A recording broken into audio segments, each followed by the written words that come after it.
things off for Oklahoma. And this battery of Kyson Witherspoon and Scott Mudler both came in from Northwest Florida State College, so they are very accustomed to working with one another. Here's Thomas taking a strike as called by Mike Morris, the plate umpire. Doug Williams is down at first. Joshua Nolan, the second base umpire. And Chris Koski is down at third. The Waxahachie, Texas native Jared Thomas. He is a good one. Star in the making, if not already, in collegiate baseball. Yeah, he made a couple really nice plays in center field that personally I thought were going to get over his head, and out of nowhere throws a glove up, makes a snag. He's an impressive player to watch, a spark plug to this team. Plays center field, plays first base, even pitched a game against UTRGV this season as he lashes this one foul and out of play. David Pierce said he's also a leader. Young, and this is a very young Texas team, as 6 or 7 guys in the lineup today will be either freshmen or sophomores. Another 0-2. Kyson Witherspoon was so good out of the bullpen. There's David Pierce back over there. He was ejected in the final game against TCU, and by NCAA rules, if you kind of linger or continue to argue once you've been ejected, you are subject to a 2-game suspension. So that's what he had to serve.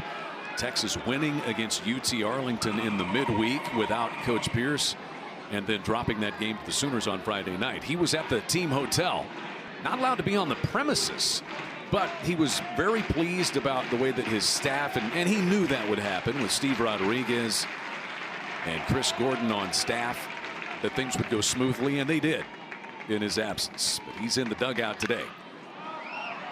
What a battle here to start things with Thomas and Kyson Witherspoon. Yeah, Witherspoon's been showing that fastball at 96, 97. Looks like the Longhorn hitters is just starting out with Thomas is going to be geared up for it. Look for him to mix an off-speed pitch in here. 18 innings today. It's a long day of baseball. If you're a pitcher, stay ready. These are the top 2 offenses in the Big 12 by batting average during conference play. Sooners are batting .314 in league play, and the Longhorns .288. They can both swing it. The wind's blowing out. Just feels like that kind of day, Blake Brewster. It does. You could get whiplash. Another 1-2 pitch, and that is away to Jared Thomas. I talk about him being able to use the changeup. He's used it 3 times this at bat. This is an 8-pitch at bat. Jared Thomas trying to see everything he's got for this Longhorn offense.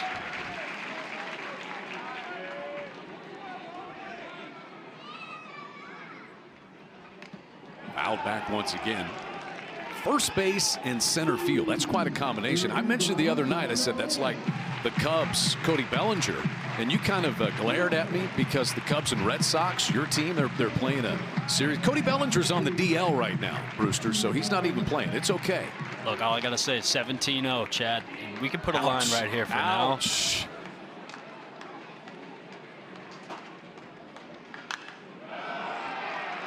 So now a 10-pitch at bat. And I believe that is 6 foul balls from Jared Thomas. It's a really good battle. As a pitcher, you're just like, man, just hit it. Get a hit. I don't care. Stop fouling everything I got off. Kyson Witherspoon, pitch number 11. And Thomas rifles this one out into right center field. What an at-bat to start a doubleheader by Jared Thomas.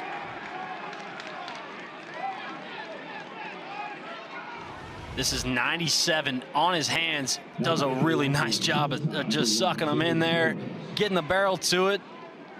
That's a quick, efficient swing. I mean, that's a professional hitter right there. Jared Thomas homered on Friday night. He's got his 4th hit in 6 at-bats in the series so far. And there's Jalen Flores, the shortstop. He was 3 for 5 back on Friday.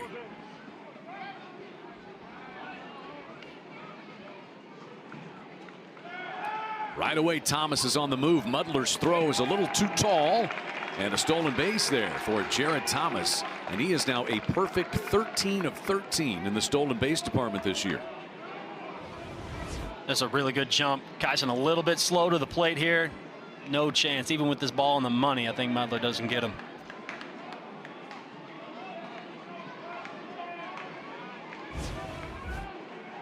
Isaiah Lane at second base for the Sooners today.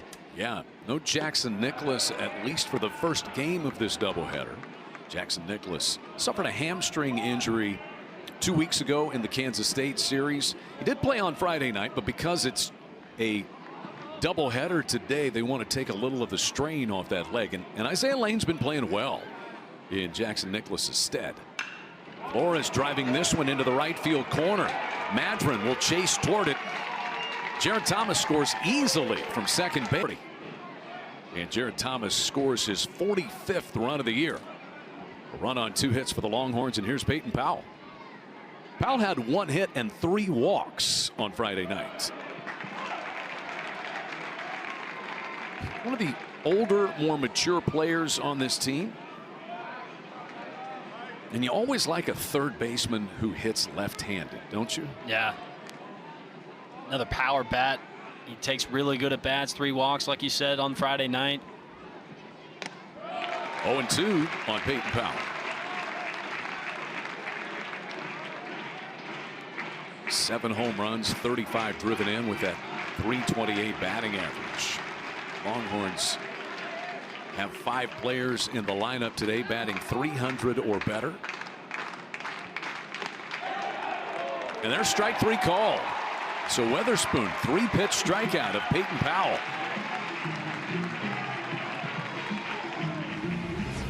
I think Peyton Powell's geared up for a slider down. Witherspoon freezes him with 96 on his hands.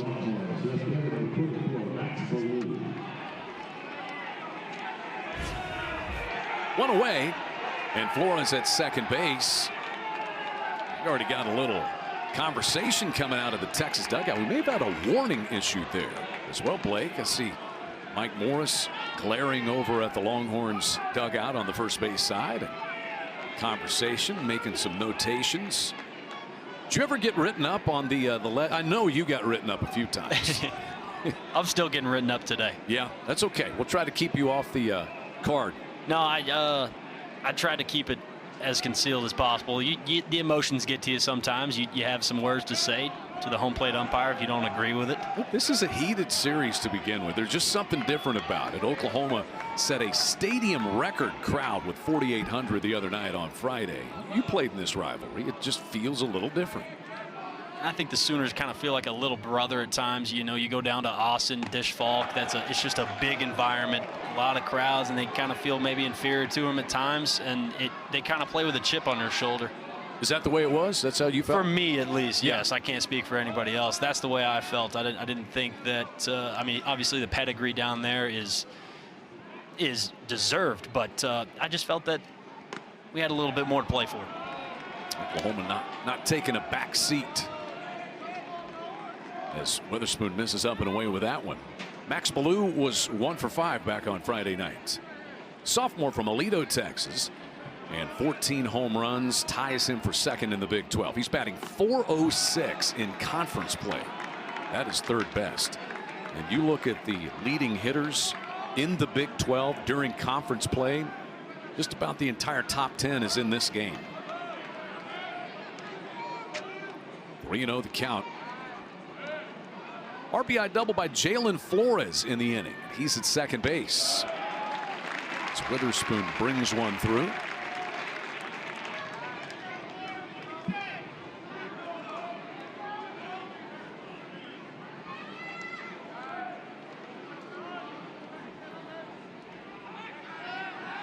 Throw in behind Jalen Flores, taken by Willits.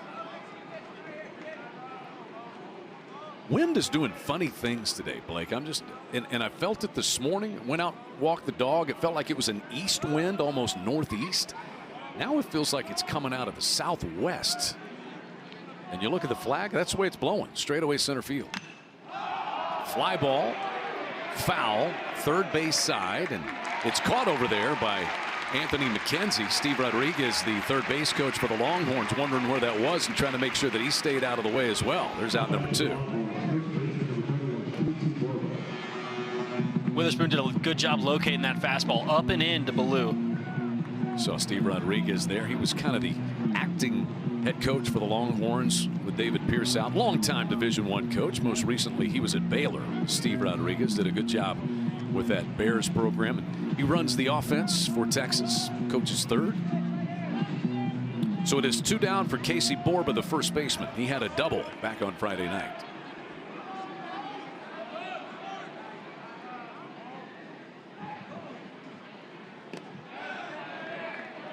Over but low to Borba, freshman from Santa Ana, California, Orange Lutheran High School.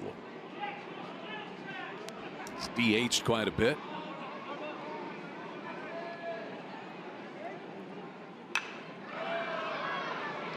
I'll send it to 1-1, 95-mile-an-hour fastball. See, was on Skip, and he's talked about it a bunch as well, but the idea of one pitch at a time that really resonated from Augie Garrido to Skip Johnson, and Skip has certainly brought that to Norman. He spent a little time on the off day yesterday with legendary Oklahoma head coach Enos Seymour, who celebrated his 93rd birthday. So great to hear about Coach Seymour. We hope he's watching and doing well. I know him. He's watching for sure. 1-2, a little bit up and in. Coach Seymour, 850 wins as a collegiate head coach. Remembers a lot of them too. He's got some stories, man. And late great George Frazier, my longtime partner up here, would tell a lot of them while he was on the air. This one is up and in to Casey Borba. So a full count.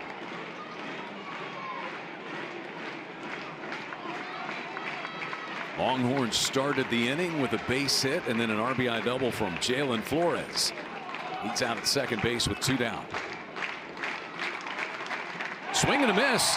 And if you're Kyson Witherspoon, you have to feel pretty good about the way that finished after the dance floor. I could two-step a little bit. I'm not sure that counts. It doesn't.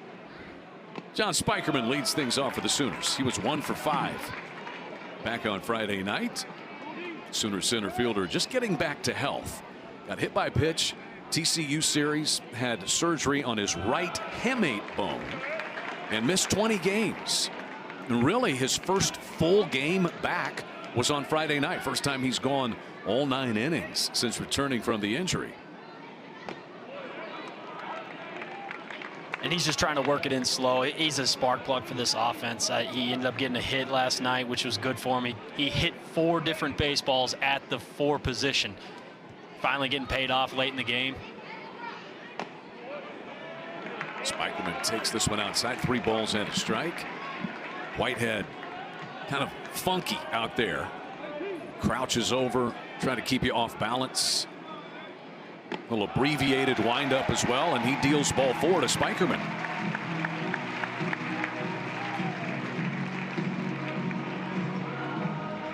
What's Whitehead like to throw? What does he rely upon, Blake? He's got a 63% mark on that fastball. The slider is capable, but mixes in that changeup as well. As imagine it beat to righties, but he's a guy that doesn't really walk people. 12 walks in 43 innings this year. He's a guy that just is going to get you out by hitting locations.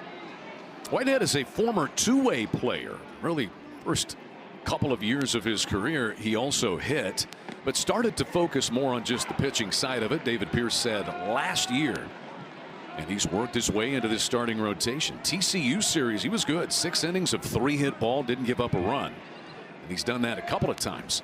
In fact, series between these two teams as this one squirts away from Schussler, and a wild pitch will move Spikerman into scoring position with the potential tying run. I was going to say Ace Whitehead, the series that these two teams played down at Globe Life Field, he actually had a hit against Oklahoma in that series. Bryce Madron 0 for 5 back on Friday, but he is the reigning Big 12 Conference co-player of the week. Whitehead deals him a strike. Madron drove in 9 runs and hit 3 home runs last week. He had a 2-homer game last Saturday against BYU.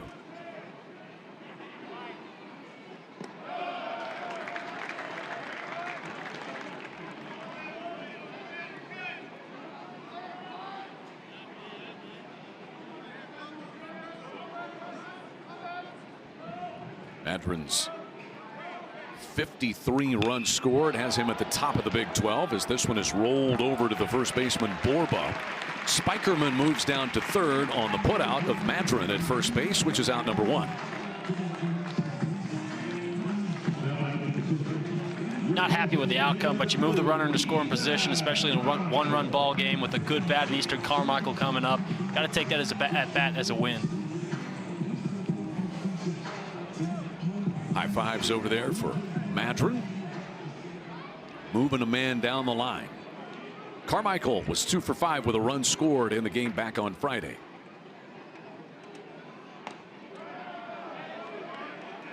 Easton Carmichael batting .410 in Big 12 conference games. Second best mark in the conference. And overall, he's a .360 hitter for the year, which is 4th in the Big 12. 2-0. Whitehead staying away from Carmichael early in this at bat. Got that sinker ball working at 87, 80, 86, 87.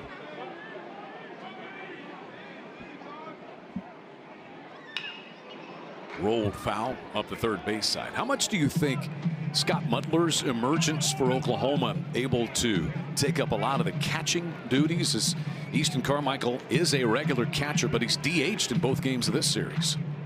I think you take what you get from as far as offensively, and it's come on as a spark late in the season here. But you just can't take Easton Carmichael's bat in that lineup. And that's why it's a base hit to right that ties this game as John Spikerman comes in to score. Easton Carmichael with the RBI single in the bottom of the first inning, and Oklahoma draws even.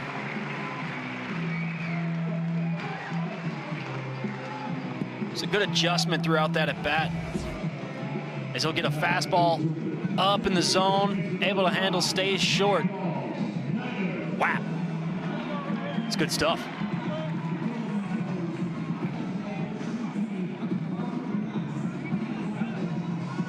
So the leadoff walk to Spikerman comes home to roost as the Sooners tie it. Easton Carmichael with his 37th run driven in. Spikerman scores for the 20th time this year, and they got a balk there called against Ace Whitehead. It's going to move Easton Carmichael into scoring. So the Sooners have the lead run in scoring position in the bottom of the first inning. Michael Snyder taking a strike. Snyder was 0 for 4 with a walk and a run scored on Friday. He had 3 stolen bases.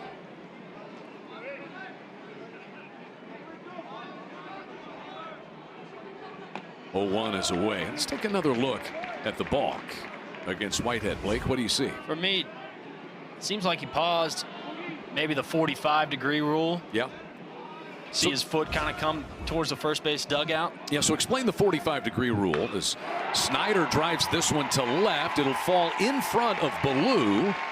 Easton Carmichael gets the stop sign at third.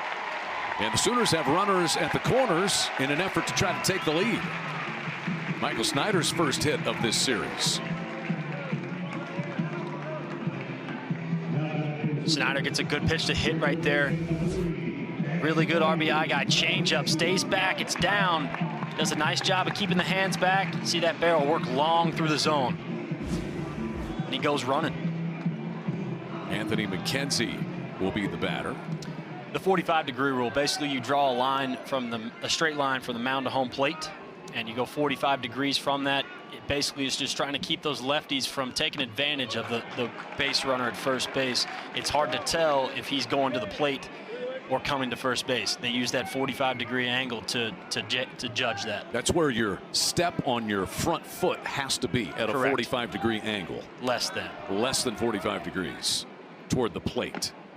That's a good breaking pitch in there to McKenzie. McKenzie homered on Friday night. He was 2 for 4. And he has been red hot for this Sooner team Over the course of Oklahoma's 9-game winning streak, Anthony McKenzie has driven in 11 runs and is batting almost .430 in that span.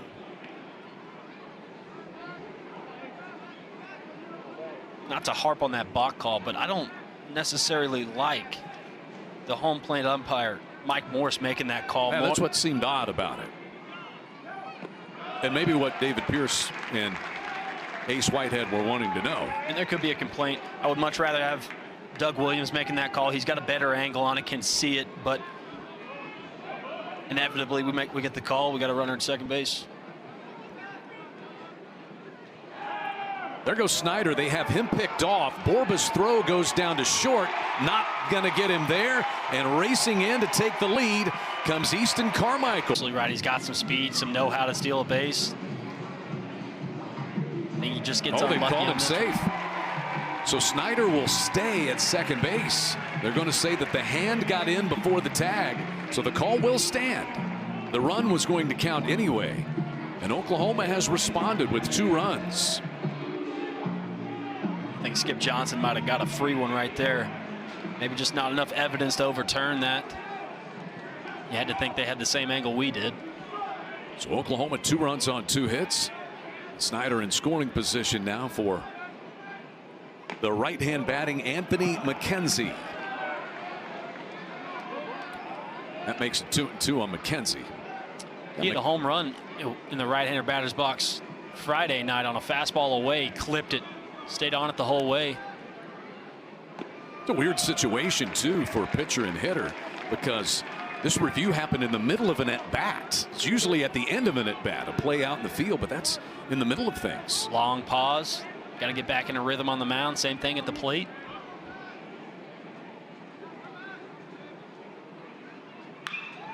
Pulled foul outside of third by Anthony McKenzie.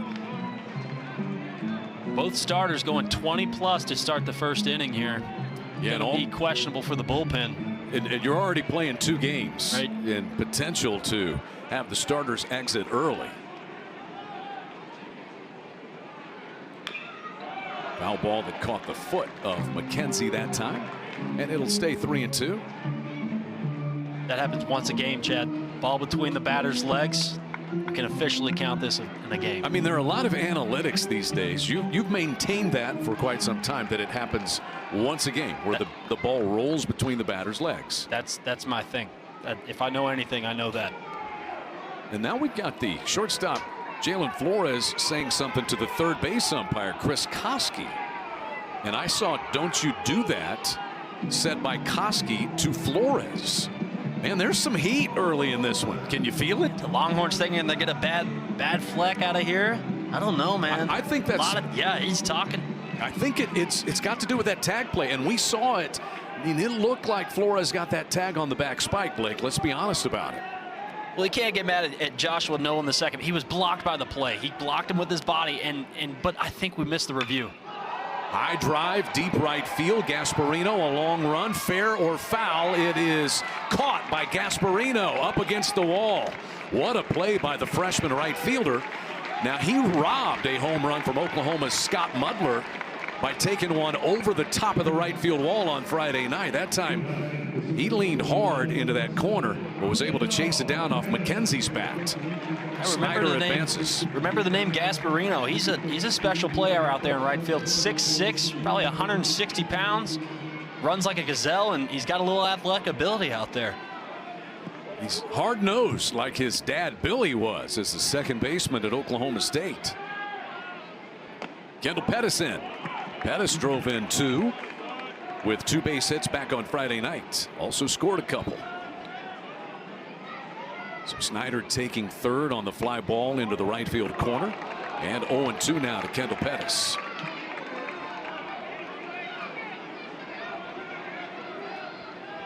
I feel like Kendall's better with 2 strikes. He shortens up and he uses the whole field.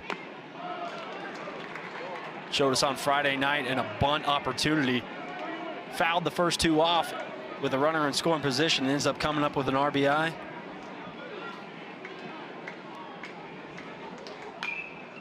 Fouled out of play.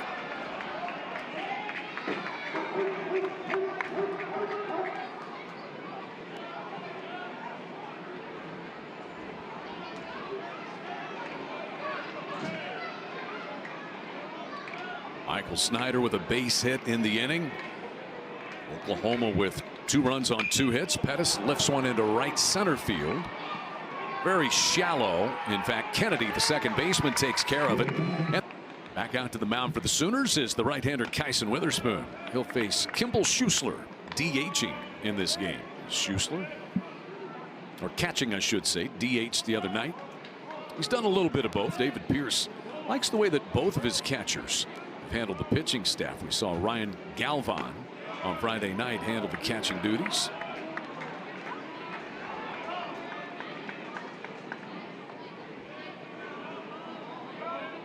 Schuessler did have a base hit in that game. Transfer from Texas A&M. He missed last season after having surgery. Spent 2021 at Texas A&M, but only 3 games as an Aggie.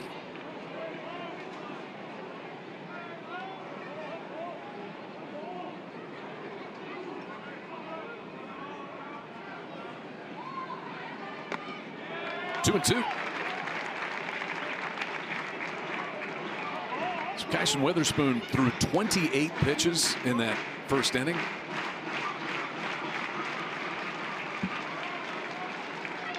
You're just looking for contact this inning. You get hit, you get hit. You got to try to limit that pitch count going through. Save that bullpen. Bouncing ball towards Snyder. Witherspoon covers the bag and steps on it for the first out. So he's now retired 4 Longhorns in a row since the RBI double by Flores. He's done it with fastball, slider. He tried the changeup early on in the game. That first batter, Jared Thomas, with that 10 pitch at bat, it seemed like he doesn't have a really great feel for it. Maybe we'll see it against a lefty right here in Porter Brown.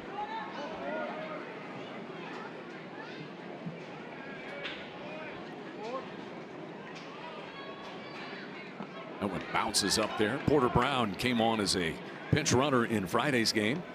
Got to the plate a couple of times as he pinch ran fairly early, about midway through that.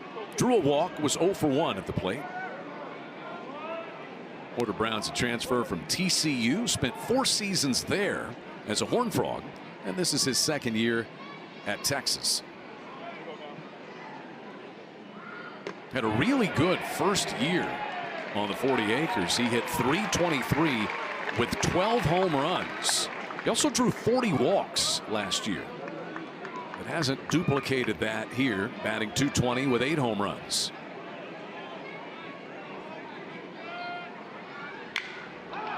Fly ball. Wind's going to blow this one a little deeper than it might have otherwise been. Pettis has it.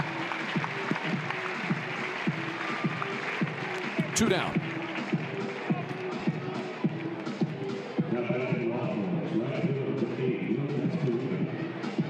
You'll see Kyson Witherspoon's pitch mix 59% on the fastball. He's a fastball slider guy. You'll see him mix that cutter in at 5%, that changeup low down at 4%. This is the makeup of a bullpen guy. And you can kind of see these numbers might be skewed because he has been coming out of the bullpen most of the year. But I think the thing we highlight today is if he can locate that changeup, he'll be successful from here on in. Will Gasparino is in. Skip Johnson said of Kyson Witherspoon as a starter, he said it was going to happen eventually, whether it was next year or whenever.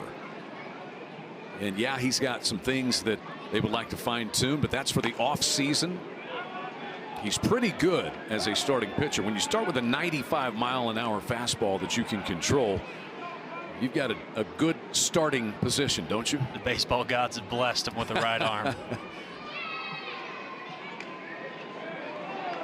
Little upstairs, which is saying something on Gasparino. David Pierce told us he's listed at 6'6", but he may still be a growing boy. Now more like 6'7". And he loses a few of those strikes down around the knees just because that strike zone is so expansive sometimes. He's after that one. In fact, he struck out 3 times, was 0 for 5 back on Friday. Yeah, that sequence that got him was the fastball up. They would finish him away. Let's see if Skip Johnson sticks with that from Friday night. Got a heavy, high spin rate at a 95-mile-an-hour fastball. See if he elevates up.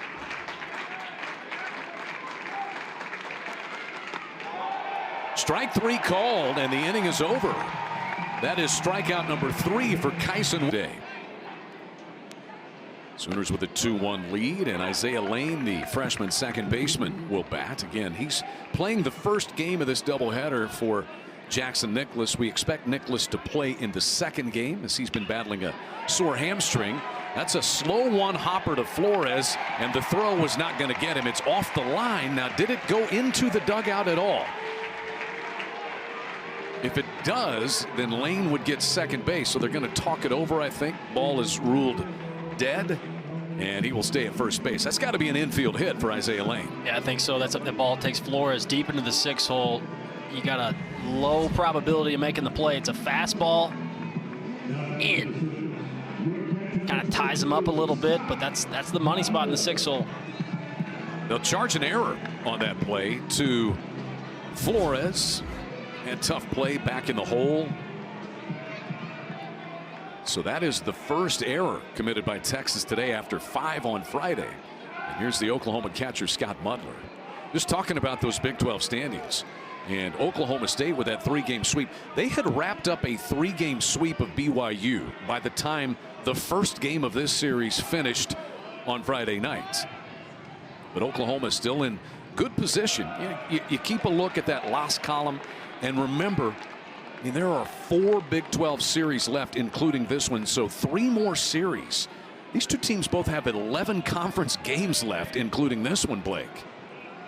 It's definitely a marathon, not a sprint this year. The 2 series added, correct? 1 more. It's been nuts. That pitch is in there to Mudler. Another thing that's weird, top 10 make it. Used to being 1 missing out, now it's 3. Have 13 Big 12 schools to play baseball. Iowa State, the lone exception. We'll get into RPI NCAA tournament throughout the afternoon. We've got some time to fill with a doubleheader. 1 and 2 on Mudler. He was 1 for 3 on Friday night, drove in a run and scored a run.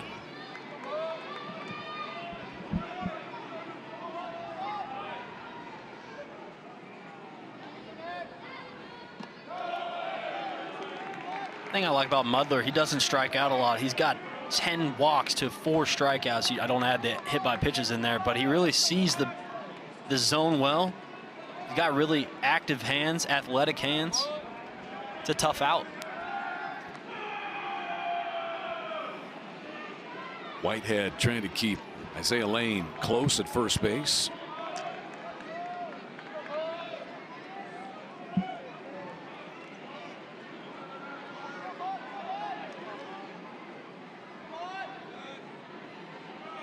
There goes Lane. Mudler swings and misses, and the 1-hop throw will not get Isaiah Lane.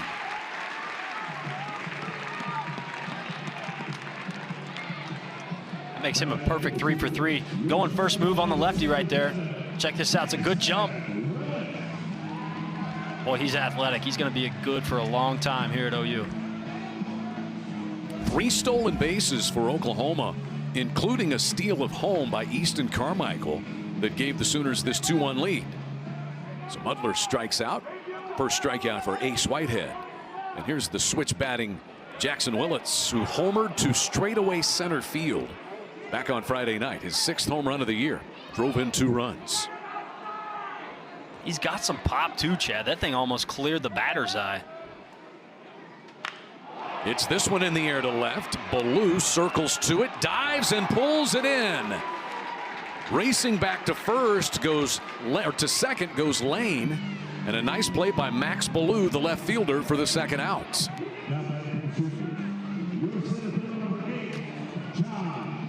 Oh yeah, he takes off on this one. This is every bit of 60 feet. Change up away, gets off the end of the bat on Willits. Check Ballou out, full dead sprint, full extension. Yeah, you might see that on ESPN later. Back to the top of the order for John Spikerman. Lane out at second base after reaching on the error. Spikerman walked and scored in the first.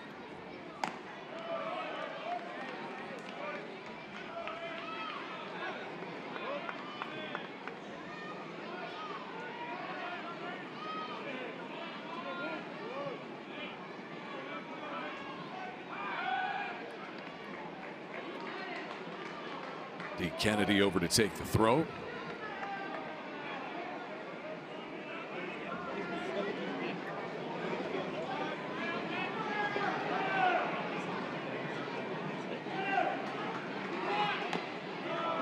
Two and 0 now to Spikerman.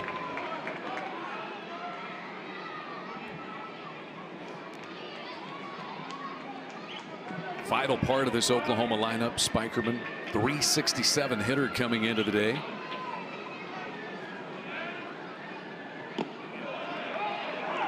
Two and 1 now. That slow breaking pitch from Whitehead. He's had pretty good control of it so far. That big command guy. He's only got 13 walks on the year. That changeup would be mostly to right-handers.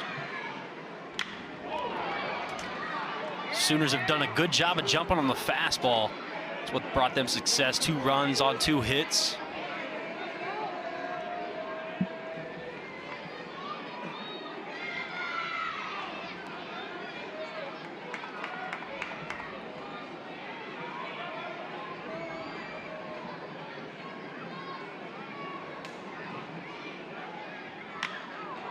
Fly ball, shallow right center field, and Jared Thomas ranges in to grab it.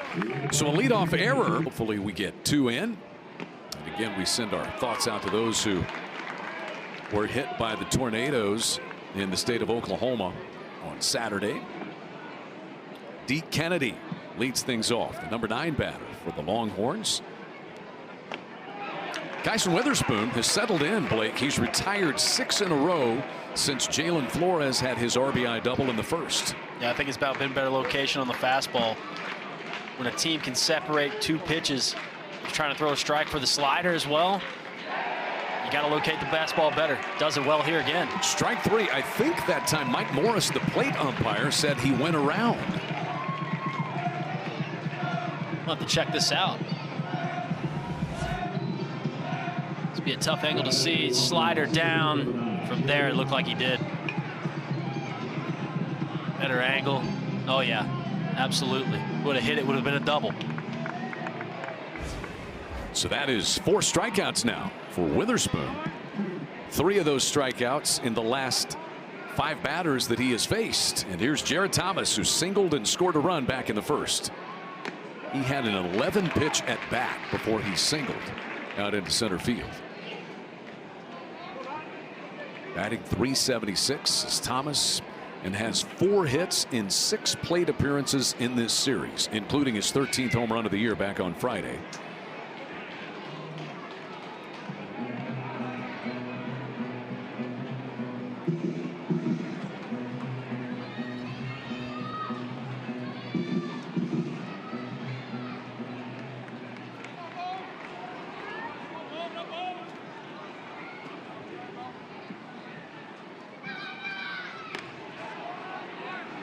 .96-mile-an-hour fastball, too tall.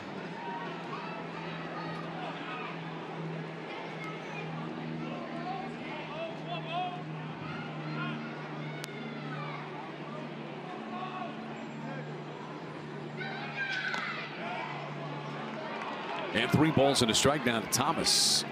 Thomas has been the leadoff man for the Longhorns since midway through last season, his freshman year.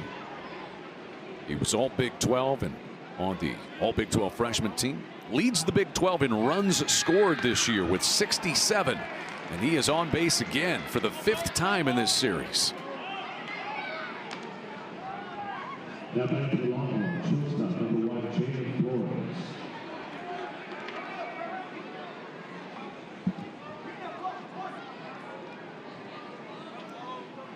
So that will bring in Jalen Flores. He drove in the Texas run with the double that he had into the right field corner his first time. Leading home run hitter in the Big 12 with 15.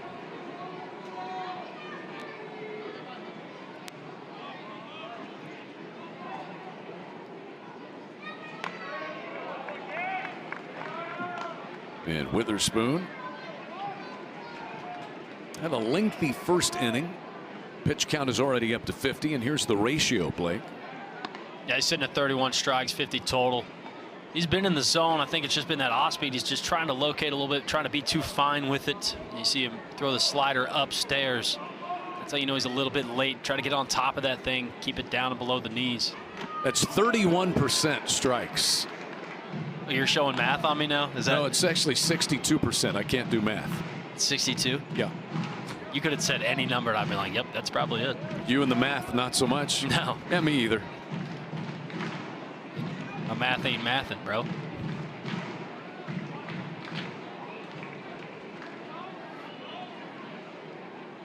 Flores 4 out of 6 in the series. The RBI double earlier.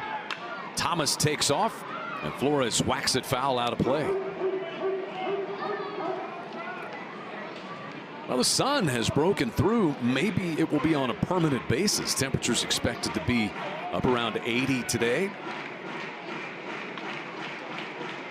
Got a 1-club win. What do you think, Chad? I would say so. Club and a half, maybe.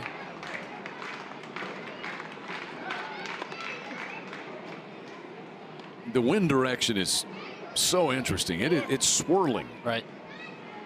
And it doesn't typically do that here. It's typically out of south. Look at that. That's almost like coming out of the west, southwest.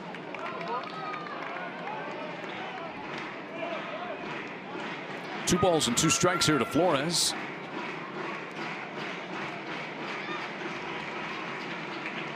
And Skip Johnson is going to make the walk out of the Sooner dugout with his 2-2 count. And we see this from Skip from time to time. He'll come out. He'll even change pitchers. A utility player only hit 175. Now he's a vital cog for this Texas team. You'll see a lot in these hitters, especially at this level, right? You don't have a whole lot of bats to go off of. You got a lot of voices around you in your head. You find one that sticks a little bit and works, that cue might work for you. Flores has definitely found it. He was on a lot of pitches Friday night and even driving that double in the first inning today. He's locked in tight up there.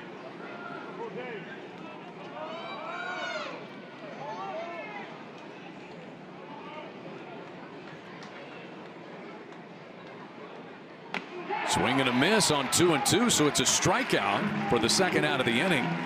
And Mudler throws in behind Jared Thomas, who's back in safely.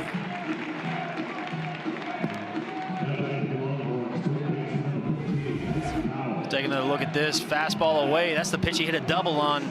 I like Mudler staying heads up. Got to swing through, pop throw to first base real quick. Just check it, bud. That's 4 strikeouts in the last 7 batters for Kyson Witherspoon. And now with 2 down in the third, he'll face Peyton Powell, who struck out looking back in the first.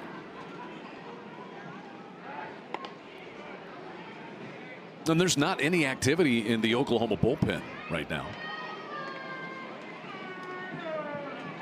Skip Johnson knowing we're playing 18, trying to ride his guy out as long as he will let him. And he's been effective, like the 2 hits. That's all he's given up. I think he's just working with a fastball today. That slider's good when it's down. Trying to piece together an outing.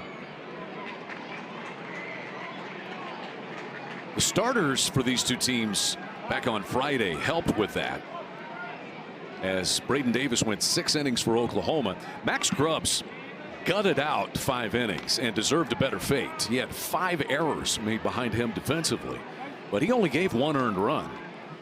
Yeah, 4 of them being unearned. That's kind of tough as a pitcher. Feel like you're doing your job. Things aren't falling the way that you think they should be on the mound. But he did. He just kept pounding the zone and was relentless.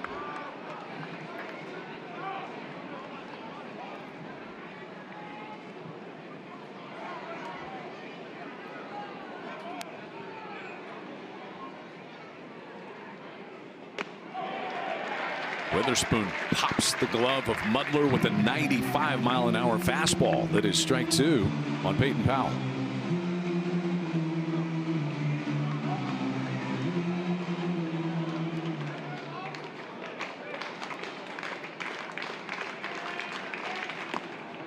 Mudler's going to throw in and one hopper that's snagged by Snyder. Thomas back in safely.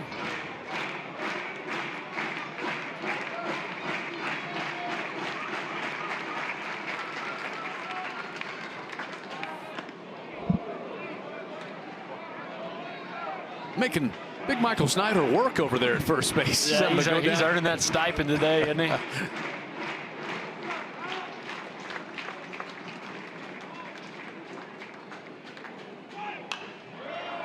Another foul ball by Peyton Powell. Stipend, I should say, NIL money, huh? It's a Both. different game. It is.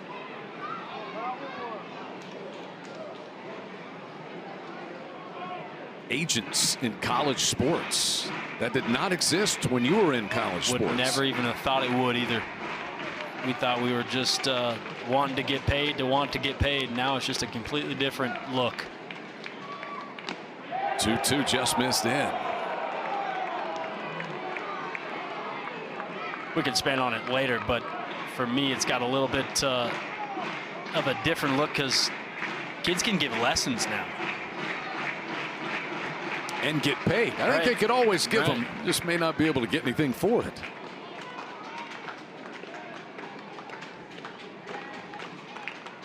There goes Thomas, and it's ball 4. Low and in to Peyton Powell. So 2 walks in the inning issued by Witherspoon, the first 2 that he has surrendered today. And he'll face the cleanup batter, Max Ballou. Yeah, you can, if you give lessons, get paid for it, you can really stack them up as a college athlete, right? You can get your off day, just line them up. Could help for guys like me who really might not have gotten paid anyway. Would have helped out a lot. I could have asked you for lessons back in the day. Yeah, for free. I would have had to.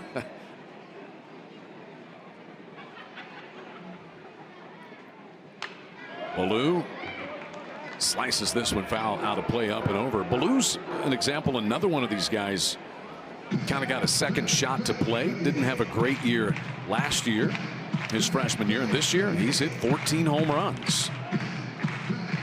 But you see guys that have a year where they struggle and all of a sudden they're in the transfer portal or grumbling about playing time. Ballou's just plugged himself back in, and that one hits him.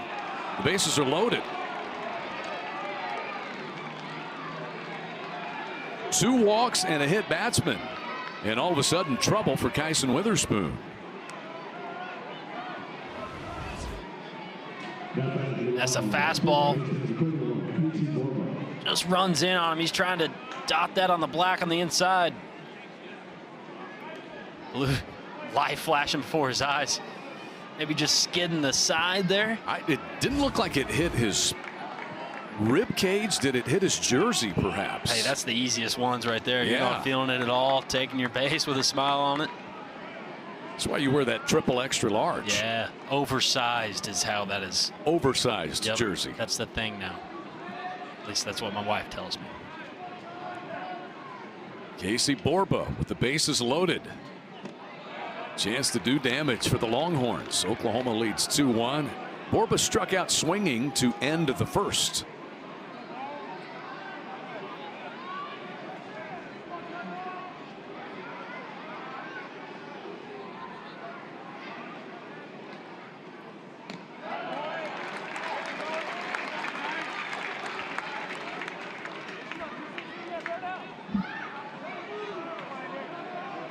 Borba just 1 home run on the year.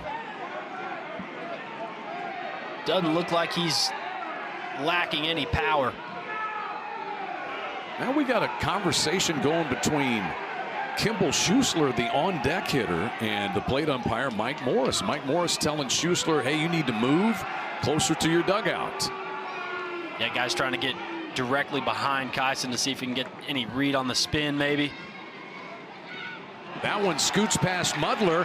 Racing in from third with the tying run safely comes Jared Thomas. And it's 2-2 on a wild pitch uncorked. Longhorns have a run home without a hit so far. And now 3-1 on Casey Borba. And I think the loosening in the Sooner bullpen is becoming a little more serious now. Carson Atwood grabbing a glove. Back up the middle, base hit, could plate 2. Peyton Powell scores. Here comes Ballou, and it's a 2-run single by Casey Borba. Texas takes a 4-2 lead in the third.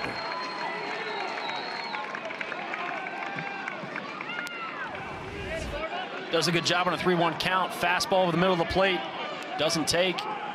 Uses the middle of the field for his 11th and 12th RBI in the year. Good swing. So Texas retakes the lead. Longhorns led 1-0. Borba drives in a pair. First hit of the inning for Texas, but they've plated 3 runs. 2 walks and a hit batsman.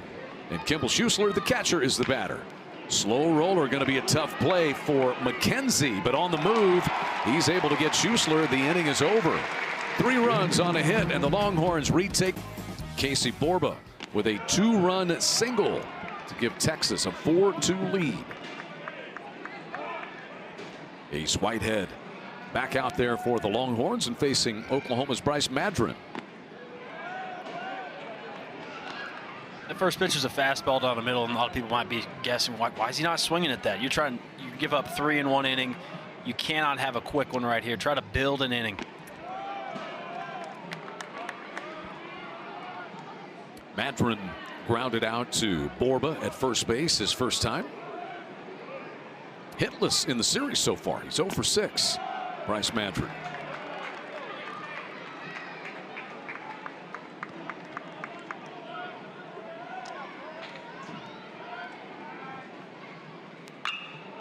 Roped. Look out on that hill, youngsters. 3-2 on Madron. Really good Sunday crowd. Not sure we've hit the 4,800 that we had here on Friday. That's the 33rd walk that Madron has drawn this season. Guys.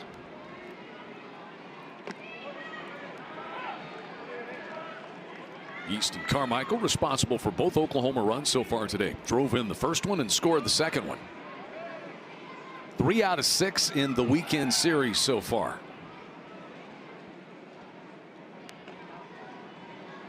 Yeah, he's a complete hitter too. A lot of young guys will be pool happy. He's just a sophomore. Really uses the whole field well. Power to all sides. He's just as likely to hit a home run over that OU Health sign in right field as he is the love sign in left field. Way to work the sponsors into the telecast like as that. well.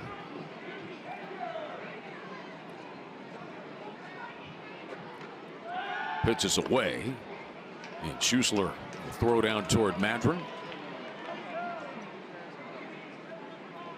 Young catchers getting a good look at these throwdowns. These are opportune times. Schusler gets a ball up and away.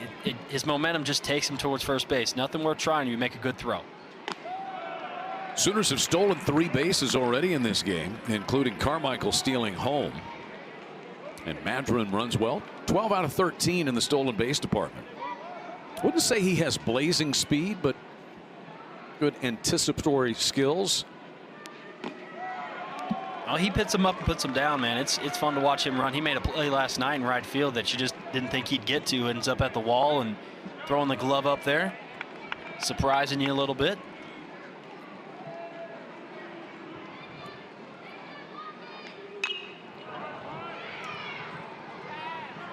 Towering foul ball out of play by Carmichael.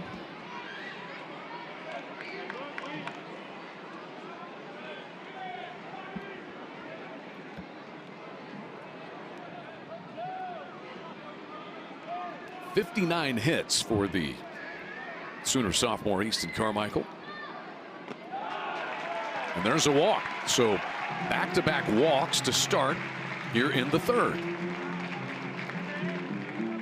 It's a good at bat. Saw a lot of pitches. Everything that Whitehead's about. Ends up with running on first and second. Nobody out for a big bat in Snyder. And now the Sooner cleanup batter, Michael Snyder, is in. Get a change up away. If I'm Whitehead, I'm staying away from it, knowing that he's going to keep his hands back. Maybe try to stick with that fastball. It's a sinker type. Get a ground ball.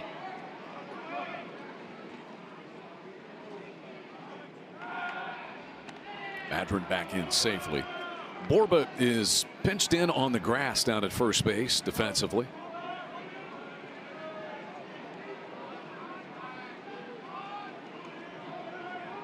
Sooners aren't afraid to bunt to work some offense, but I think you let this guy swing it.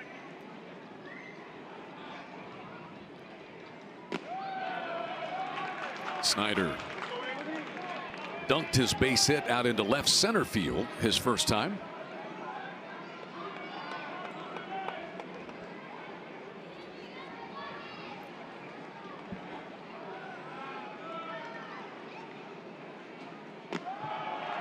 2-0. His fastball's down. I'm Snyder. I'm looking dead red. It's got to be perfect in the box. Runners on first and second. 2 walks in front of me. Trying to extend this inning, up that pitch count, getting that bullpen.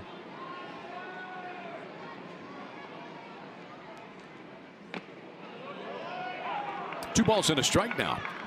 Ace Whitehead making his 5th start. He, just like his starting counterpart today, Kyson Witherspoon, was a bullpen guy for the first half of the season before jumping into the starting rotation.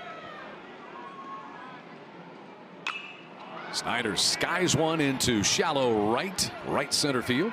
Will Gasparino, the right fielder, will put it away for the first out.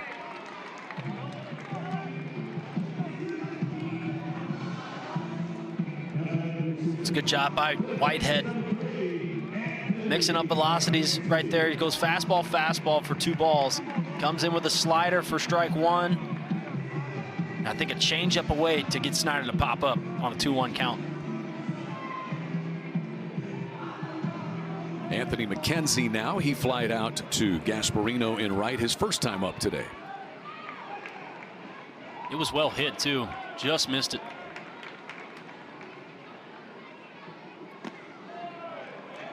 McKenzie homered back on Friday night. 2 for 5 in the weekend series with 2 runs scored. Batting .316 overall for the year.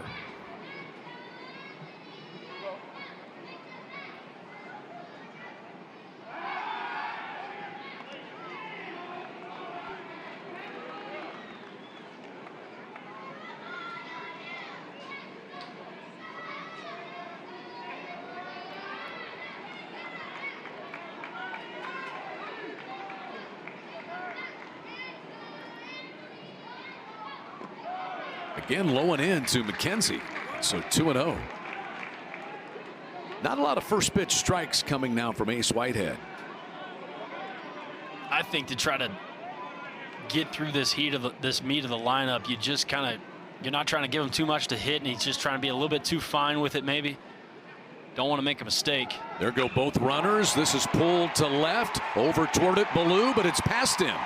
It bounces off the K in Oklahoma, and McKenzie has given Oklahoma 2 runs with a 2-run double that scores Madron and Carmichael.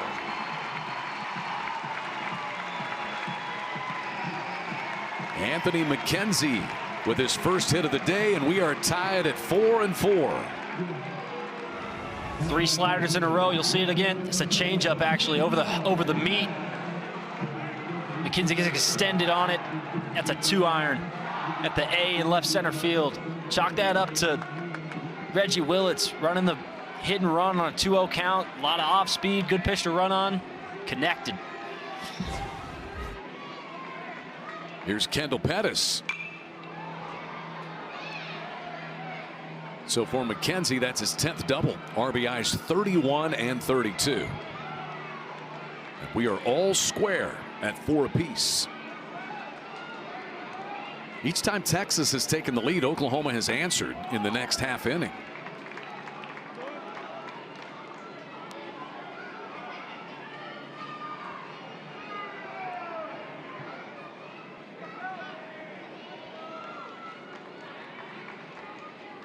Pettis rockets this one right at Gasparino for out number 2. Like Gasparino didn't know the outs there. Catching the line drive, taking the jog towards the dugout.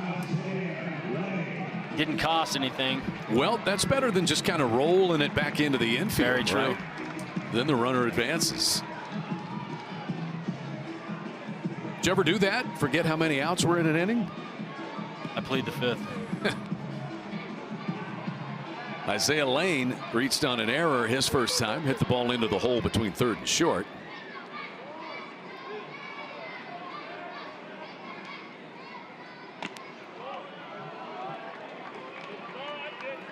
A 2-run double by Anthony McKenzie, tying this game here in this inning.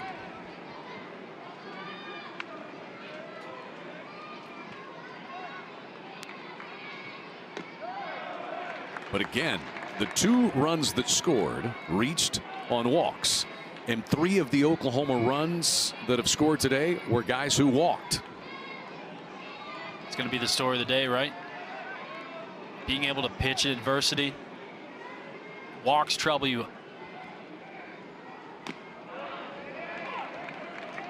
Two and one to the freshman second baseman, Isaiah Lane.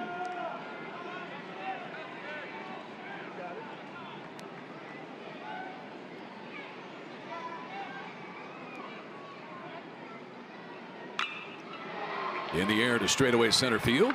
Thomas says he has it. And the inning is over. But it's an inning that sees the Sooners tie it. A 2-run double by Anthony McKenzie. Witherspoon.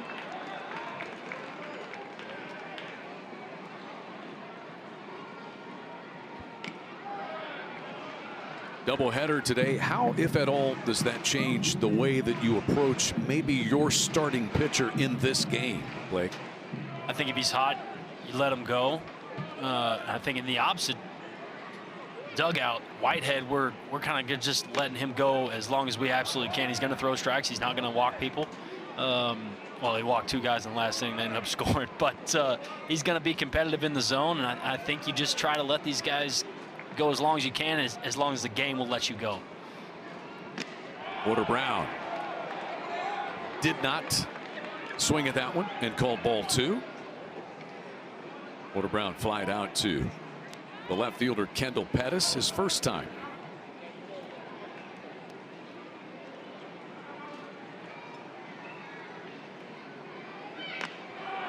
Fastball, and he couldn't catch up. It's 2-2.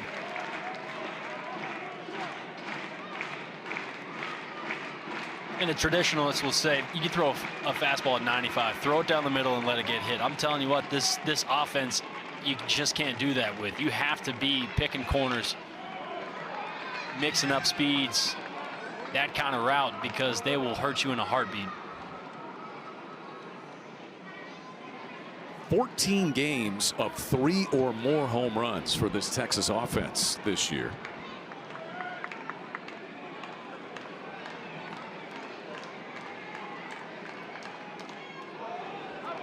And a full count on Porter Brown. Yeah, I think 23 multiple homer games. It's just that's half their games, where they're hitting 2 home runs or less. And we saw what, 1 on Friday. Thomas. Yeah, that was it. With the wind blowing out. Right. And a fastball past him for a strikeout.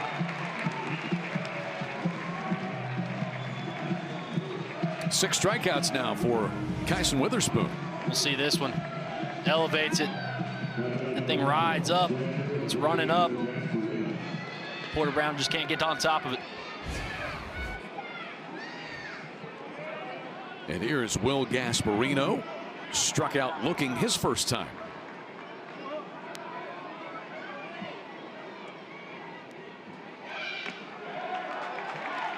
I feel like we see more and more collegiate pitchers who work exclusively out of the stretch these days. Both these guys today essentially are modified stretch guys.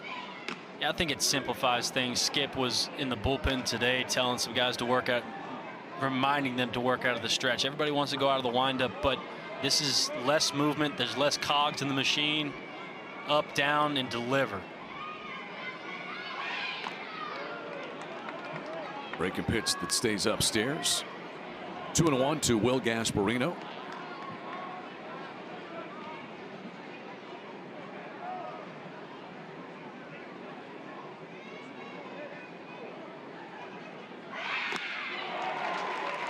After that fastball.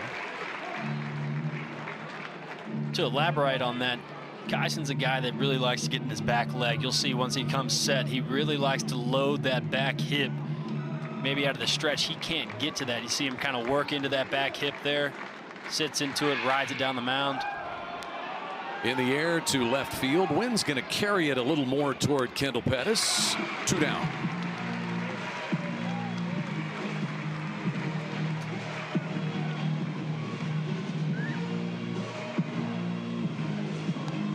Gasparino 0 for 2 in this one.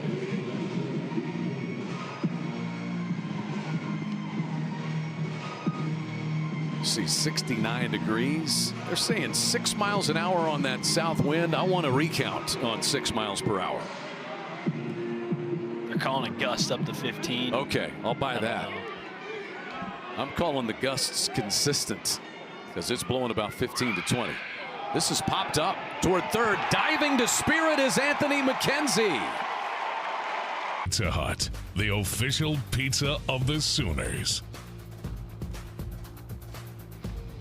4-4, bottom of the 4th inning coming your way from Eldale Mitchell Park in Norman. It's clouded back up. I don't mind if the sun comes out and stays. How about you, Blake? Yeah, I like it. Beautiful day. Great crowd. Scott Mudler leads things off. Hits this one high into the air and foul.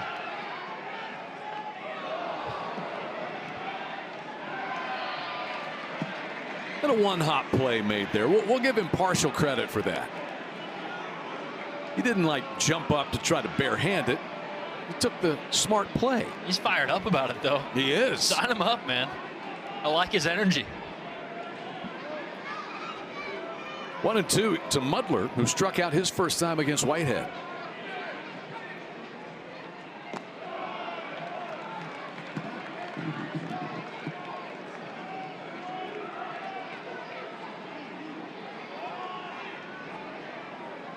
Whitehead 3 walks, 1 strikeout as Mudler hits this one out into shallow center field.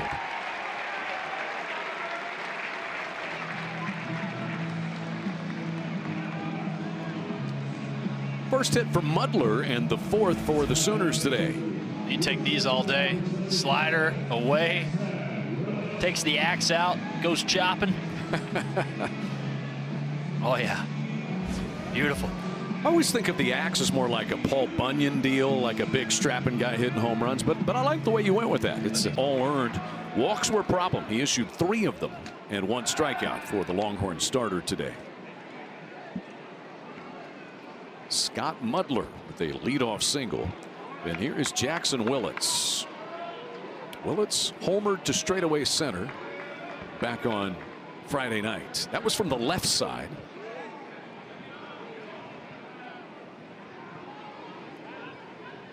When he gets dialed in, he can hit home runs in bunches. He's had 2 two-homer games this season.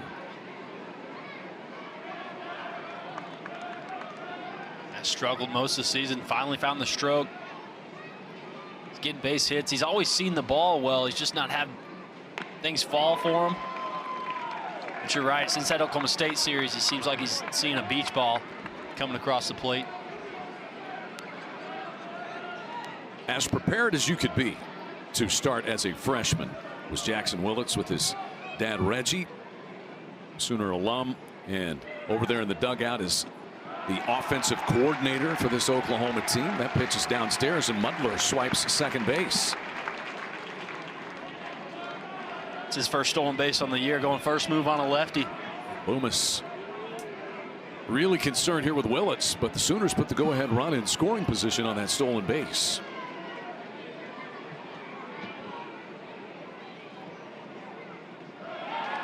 That one goes between the legs of Schuessler down to third, and caught is Mudler.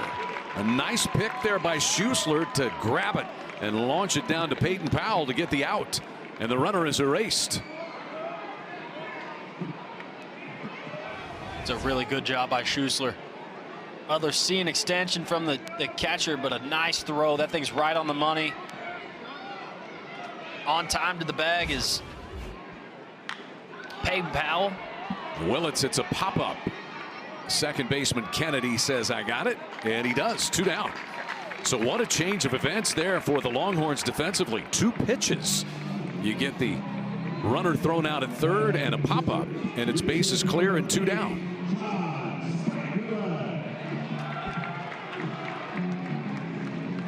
You don't mind Mudler being a little bit aggressive right there in a tie ball game, but really, especially when you're not a really heavy runner, want to see a little bit more extension on that ball in the dirt. Here's Spikerman. He walked and scored a run in the first and then flied out to Jared Thomas in center field his second time up.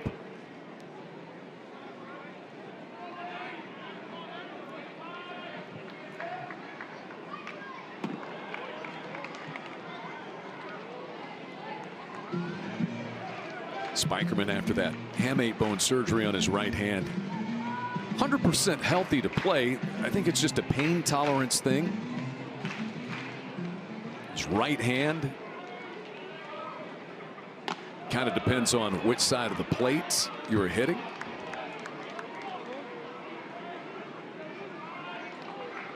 Yeah, I got to see his bat today. He's using that axe bat. Kind of helps with that hamate position. In the air, right center field. Wind's going to carry it a little bit. Gasparino out there, and a little late communication it looked like with Thomas, but Gasparino has it, and the inning is over. We're tied at full. Campus had to endure. Fortunately, everybody doing okay. And we hope that if your family, loved ones were in the paths of those violent storms, that you are doing well and taking a little break to watch this game today. Jared Thomas has scored 2 Texas runs in this game. It is always interesting to see guys come into Oklahoma and experience their first tornado experience. Michael Snyder being one of those. I'd be curious to talk to him a little bit, see what he thought.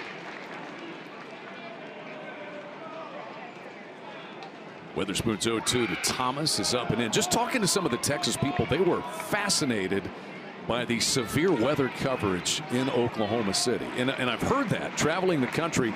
In Texas, they get storms, of course. There's tornadoes down there, but the weather coverage that we devote time to in Oklahoma, people always say when they come in, they're like, I'm amazed by that. What news channel are you? All of them. You like them all? Sure. Well, I mean, I can't tell you on air which my favorite is, but I used to work for one of them, and I'm still kind of partial to that one. All right, fair enough. I did not do weather. No, stay in the sports room over there. Slow roller to Snyder. Little underhanded shovel to Weatherspoon. And that's the first time that Thomas has been retired today. I think you'd be a great weatherman, Chad. You got the face for it. No thanks. The face. I'm not sure if that's a compliment. No, it is. It really is. Okay, I'll take it as such.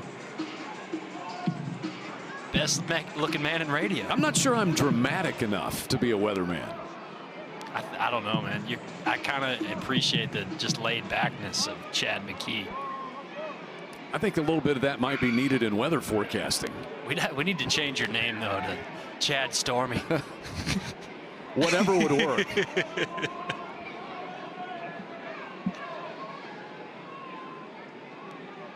Jalen Flores doubled home a run in the first. Chad Lightning McKee. Lightning McKee. That's got a ring to it. That's a Disney character, I think.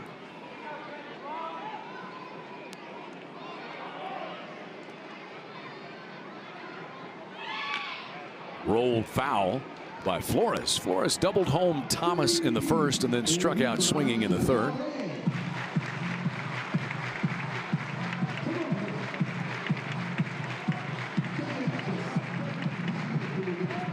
Longhorns got a run in the first. They got 3 in the third. Sooners got 2 in the first and 2 in the third. And Oklahoma won 9-4 on Friday night.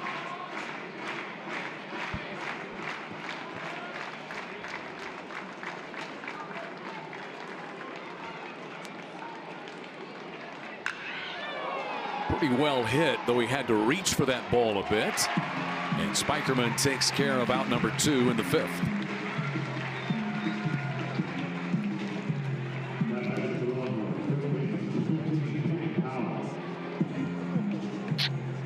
Bases clear, 2 gone now for Peyton Powell.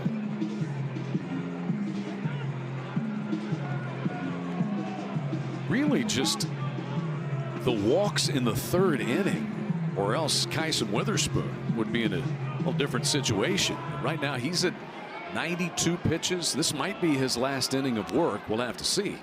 Yeah, it seems about right. I think his most he's thrown is 101. A couple series ago, right before the BYU series. He's had 2 1-2-3 innings. Think about that. He's at 90+ pitches. That's with 2 1-2-3 innings in this game. And you look back at that very first pitch, first at bat of the game, the 11 pitch by Jared Thomas, really sticking out to you now. What would he do with 10 more pitches? Peyton Powell struck out in the 1st and then walked and scored in the 3rd. Big 2-run single by Borba. This one is shot through the right side by Powell. 2-out single for the Texas 3rd baseman.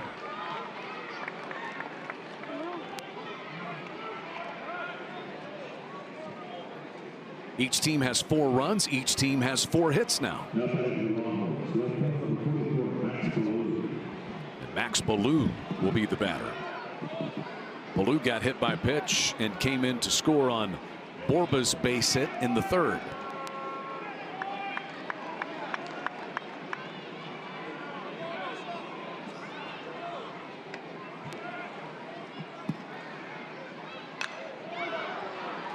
Ballou whacks this one foul. He's 1 for 6 in the weekend series so far.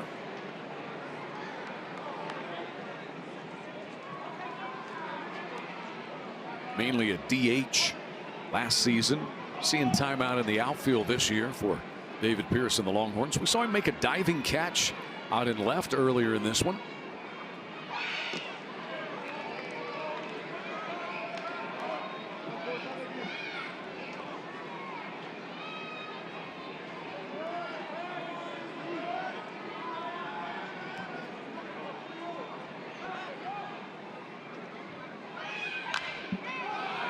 In the air to the left, Pettis backed up a couple of steps, now comes in, and the inning is over. 2-out single by Peyton. Feels like he is due for a base hit. The reigning Big 12 Conference co-player of the week.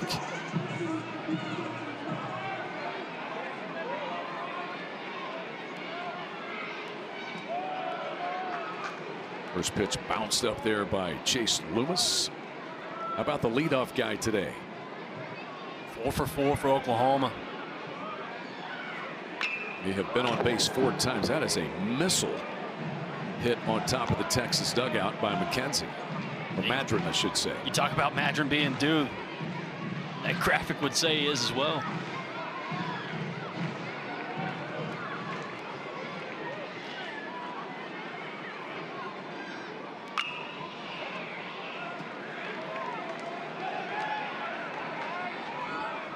So 1-2 here to Madron. Just a professional hitter. Knows who he is. You go back to the at bat that he had in the 3rd inning, Blake. Not trying to get runs back in one at bat. He drew a walk with that one, but set the tables for the Sooners to get 2. Deke Kennedy takes care of Madron to start the 5th. Yeah, you're right. And there's a lot of, and when you're watching it just casually, you don't really see how the game flows. But a really elevated take in that last at bat, and even there, that's a 2-strike count where he put a good swing on it, just grounded it to Deke Kennedy, the second baseman.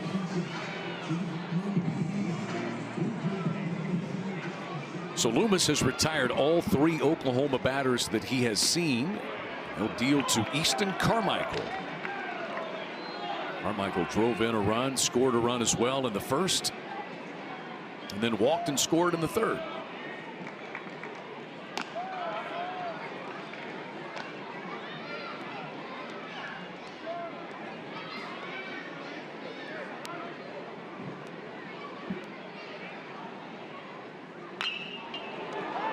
just foul.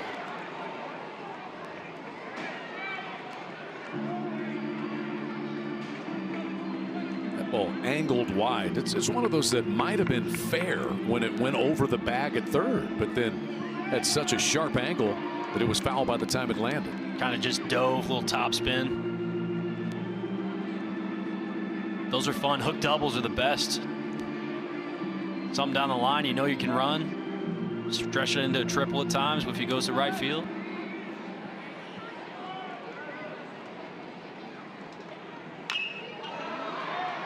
Got under this one. Jared Thomas straight away center field, right on top of the OU logo. 2 down.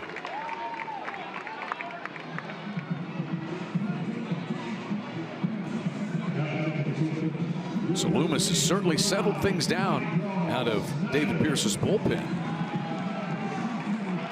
Michael Snyder for the Sooners now. He's 1 for 2 with a base hit back in the first.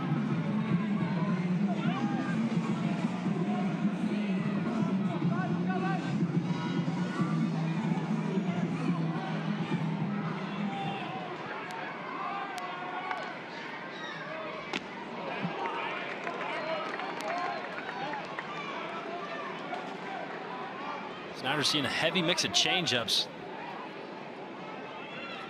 Loomis throwing a good one there that just fades away.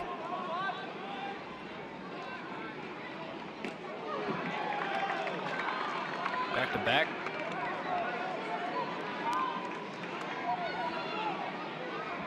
It has that what you guys refer to as arm side run with this changeup, doesn't it? Yeah, a little depth to it.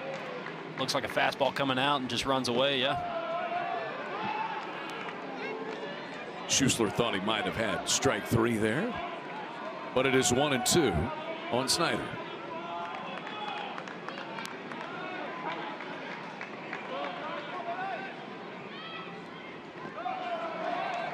You talk about arm side run. It's that east to west movement that gets swings and misses on that. Normally you get breaking balls that are more vertical, up and down, north and south. That changeup fading away from you misses a lot of barrels.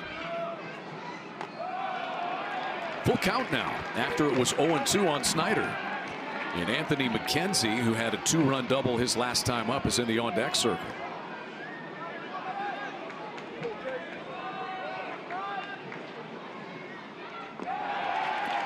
Four straight balls and a walk now to Snyder, who's on base for the second time in this game. That's a really good at bat. Swings over 2 changeups in that, just battles away. Doesn't chase. Got to run around with 2 outs.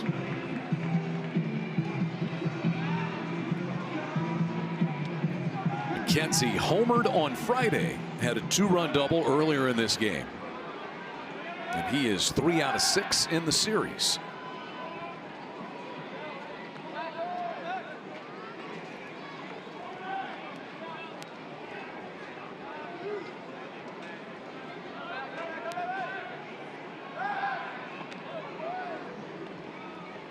We talked about Snyder's ability to run. He stole a base on a controversial play on which the Sooners executed a double steal and got their second run of the game back in the first inning. Remember, Snyder took off from first, actually got picked off, but just decided to go straight to second. And Jalen Flores, the shortstop, came over, took the throw. Snyder was called safe, and Easton Carmichael stole home on the play. They reviewed it, and it certainly looked from all the angles that we had that it was a tough call to make, but we had one angle where it appeared as though the tag was made on Snyder's left spike, but they ended up affirming the call of safe. As it turned out, it wouldn't have mattered. Run didn't score, right? Run would have scored anyway, and had he been out, it was only the second out of the inning. Right.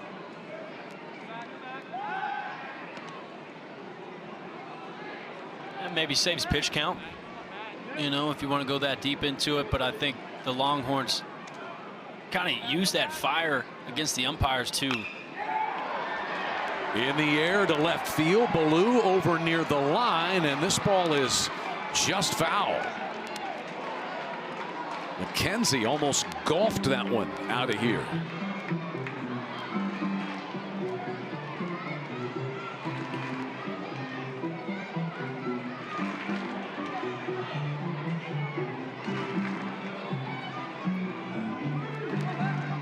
Got a little Carlton fist action to it. He's trying to point that thing fair down the line. Says the Red Sox fan. But yeah, it did.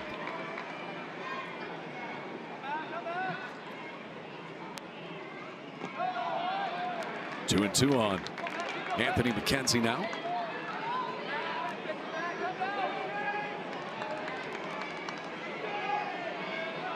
McKenzie, over the course of Oklahoma's last 10 games, has driven in 13 runs. Sooners have won 9 straight games overall, 7 straight against Big 12 foes. And they've won 5 straight against Texas, going back to last year. Swept the Longhorns in Austin. There goes Snyder. 2-2 is in the turf. And another stolen base for Snyder. He's got 5 stolen bases in this series. I think he's picking his spots well. With a lefty, you either go first move or you don't go. This is a good pitch to go on. You got a 2-2 count. Going to be an off-speed pitch, and he gets a good jump. Michael Snyder now 11 for 11 in the stolen base category this year. To right center field. Snyder took the stolen base. Now he's going to score because of it. And Anthony McKenzie has driven in 3 runs. Oklahoma leads it 5-4.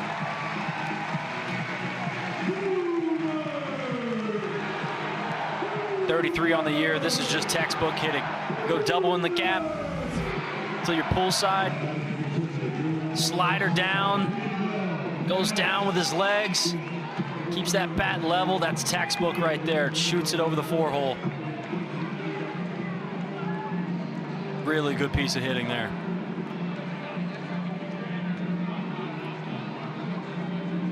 Now David Pierce back to the Texas dugout. He works in close consultation on pitching with Chris Gordon on the Longhorn staff. Pettis bunting toward third, foul.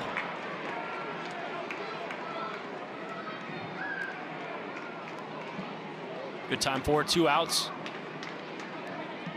Element of surprise in there. Kind of cues that. Trying to go down third base line with a bunt as a right-handed hitter. You're trying to stay inside that baseball to catch it. That way it'll check back up towards the field. Just gets around that a little bit. Carly has a little bit more on the Sooner left fielder, Kendall Pettis.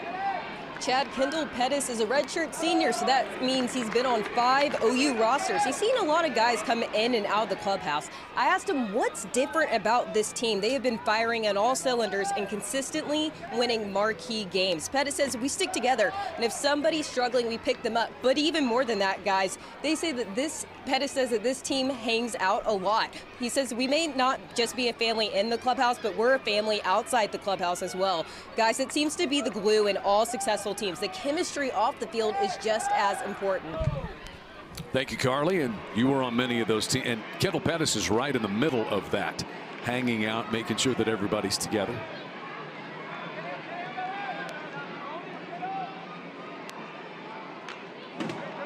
Two and two the count on Kendall Pettis. He had 2 hits, drove in 2 runs on Friday. 0 for 2 so far today. You're right. This is such an easy guy to get along with, too. He's a good clubhouse guy, a guy that Skip's going to know he's going to do the right thing, and it's really cool to hear how close they are. Pulled in the hole at third, cut off by Powell. Long throw to first, and the stretch by Borba to get Kendall Pettis. Inning over, but the Sooners take the lead. 8 of the 9 runs. Beg your pardon, 7 of the 9 runs. Got on base via a walker hit batsman. Borba swings and misses at the first pitch. He had a 2-run single back in the third that gave the Longhorns their 4-2 lead. Sticking that close at a 64% strike range on that. Sorry, the math for the 101 kind of threw me off a little bit. I'm really tough at it. It's okay.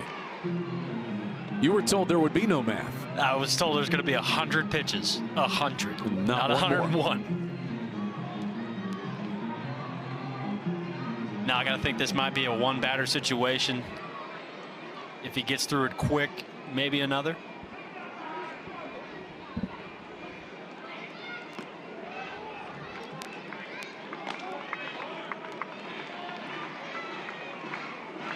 This is now the most pitches thrown this season by Kyson Witherspoon. Previous high was 101 against Kansas State.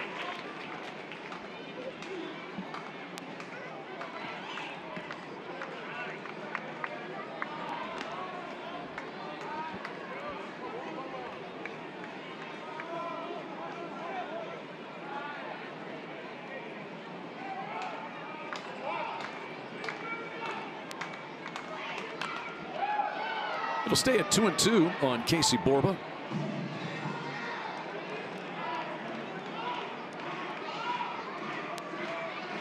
Carter Campbell in the pen, maybe Carson Atwood. First out. We saw both of them on Friday night. Let's get thinking copy paste. It's the thing about having a day off. Those guys that pitched on Friday out of the bullpen got to rest a little bit. It just feels like it's going to be all hands on deck today with a doubleheader. Pulled to third. McKenzie waited back just an instant and is able to retire Borba for the first out in the 6th. Oh, you hit it there, Chad. He waited back a little bit. I think it got him a better hop, maybe a longer hop that he could handle a little bit. We'll see him. Hezzy, yeah, get that long hop. Nice, comfortable throw over to first base.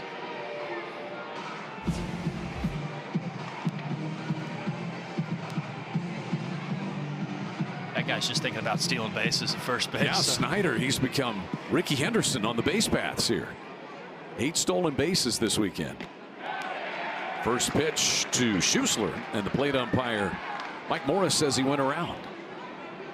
Kimball Schussler's 0 for 2. He has grounded to first base and grounded to third base.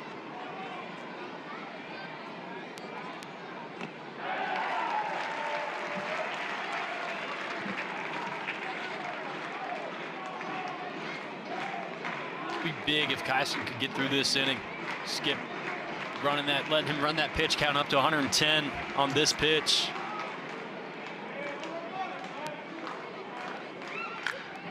Pretty well hit toward the gap in left center field, and that ball is gone. It is a tying home run on an 0-2 pitch by Kimball Schussler, the catcher for Texas. And the Red River Rivals are tied at 5.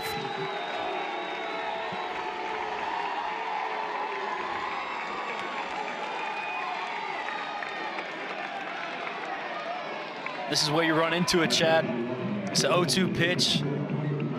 Maybe on pitch 85, you're a little bit more sharp with it. This thing can catch every bit of the plate. Schussler just leans back on it. Yaga. Short swing. Crushed. So Schussler hits his 5th home run of the year. It is RBI number 20. Campbell, or Atwood sits down in the bullpen.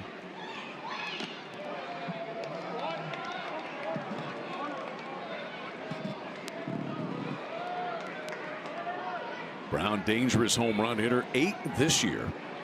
Hit 12 last year.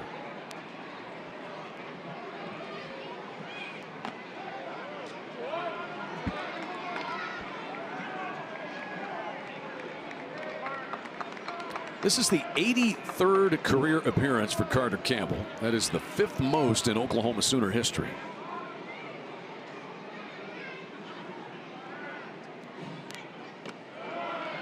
Two and one now.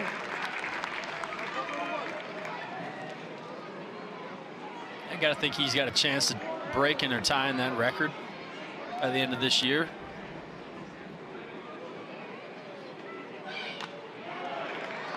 That'll square things up at 2 and 2.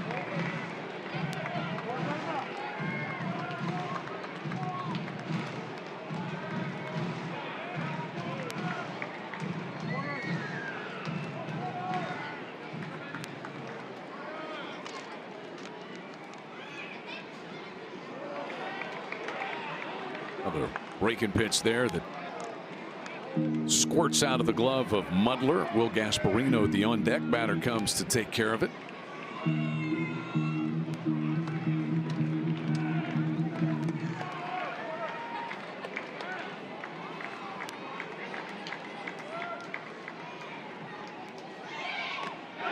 And he throws it past him. A fastball. 2 down.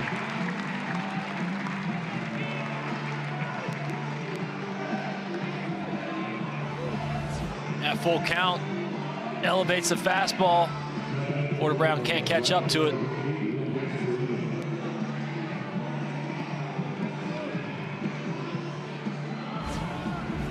So with the bases empty and 2 gone, here is Will Gasparino.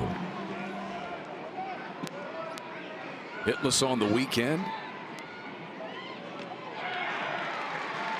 He struck out back in the second and flied out to the left fielder Kendall Pettis in the 4th inning. Longhorns have tied it on a Kimball Schuessler home run. Solo shot. 0-2 on Gasparino. Doubled up changeup. Skip Johnson liking the matchup here.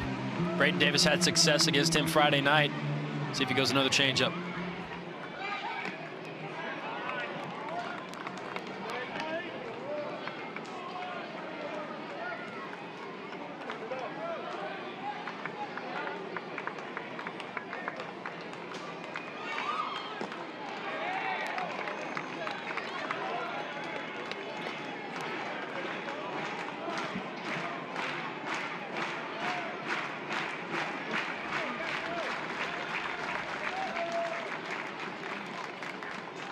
The 2-2 to the Texas right fielder.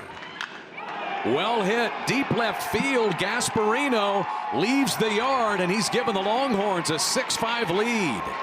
It is a 2-homer inning for Texas. Both solo shots, one by Schuessler, and a go-ahead blast by the Texas freshman, Will Gasparino.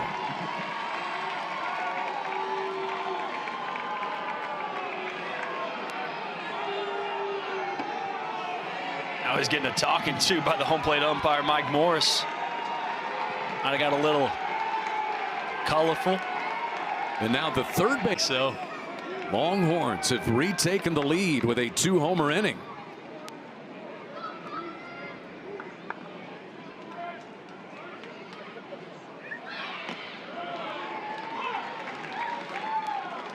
E. Kennedy with a 1-1 count on him. He's 0 for 2.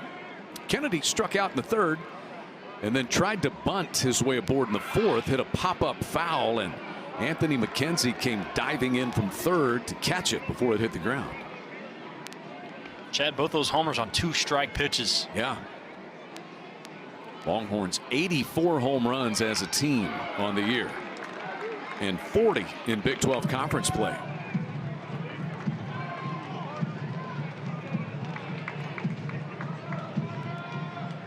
I think that fastball from Campbell right there might have been a mistake. Wanted that a little bit up. The Sooners have gotten Gasparino to strike out on that pitch.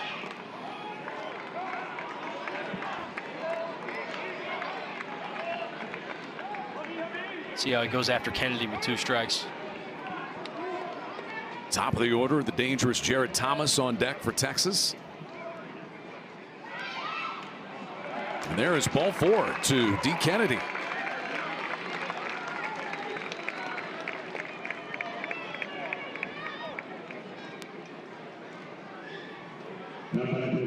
Changeup slipped out of the hand at release.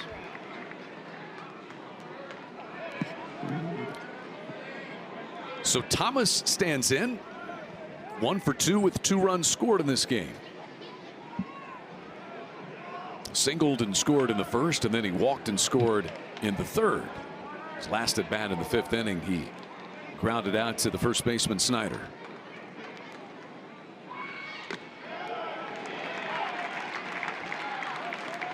Throw that again. Not the guy to leave a pitch up to. Be a 3-run lead in a heartbeat.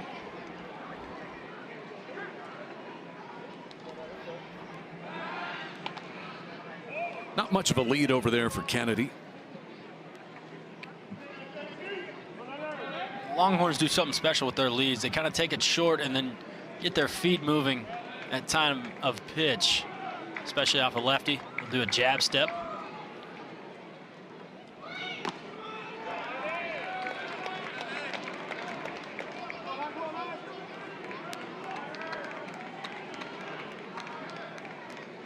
She's doing her best she can to cheer the Sooners on.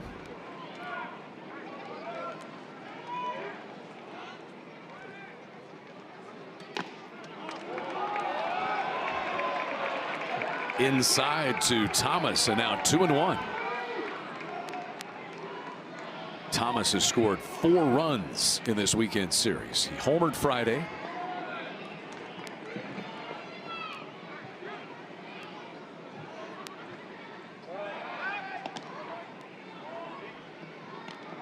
Kennedy does not run much. He is only 1 for 1 in the stolen base department.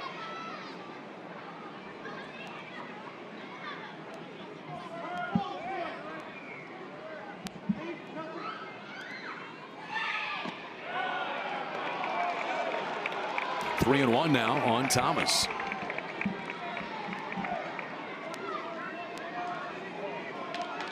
Butler might have wanted that. Mike Moore's been good behind the plate all day.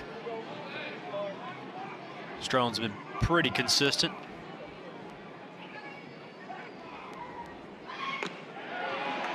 There's a 3-1 fastball for a strike.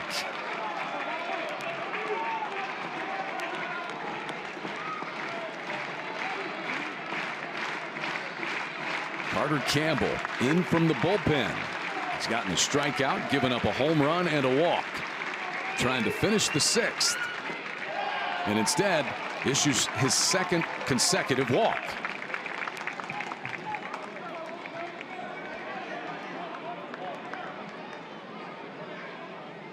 Five walks now, 4 walks, beg your pardon, issued by Sooner pitching, and Skip Johnson looking like he'll go back to the bullpen. Runners at first and second. Feels like a big out, Chad. Flores a really good bat. Expect to see Hensley working the breaker off early.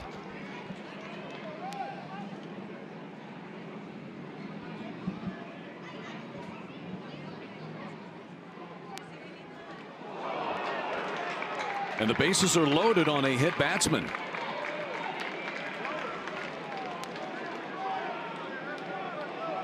So Kennedy goes to third, Thomas to second, and Flores gets hit by the very first pitch from Reed Hensley. Now the number 3 batter, Peyton Powell, is in for the Longhorns. He's got a hit, walk, and a strikeout on the day. A couple good at bats Friday. He's going to have to see that breaker up, make it be a strike. Do some damage with bases loaded here. Powell has walked 4 times in this series, 3 times on Friday night.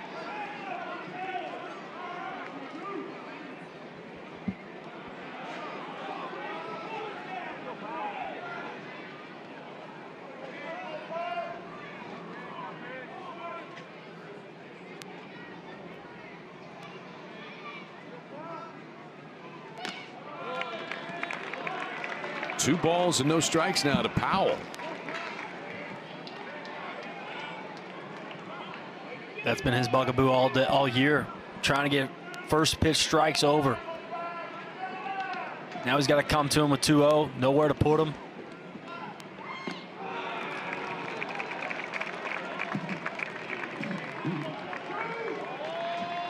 Sooner bullpen unable to find the strike zone. Campbell gave back-to-back walks. Hensley has hit a batter, and he's 3-0 on Powell.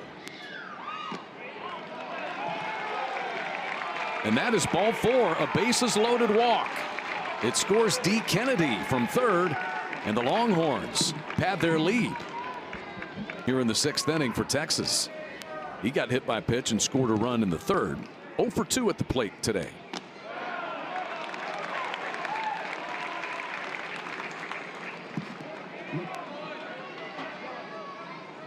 Dylan Crooks has not allowed a run in his last 9 appearances. Transferred to Oklahoma from Paris Junior College. Dylan Crooks' brother, Jimmy, Sooner catcher in the St. Louis Cardinals organization now.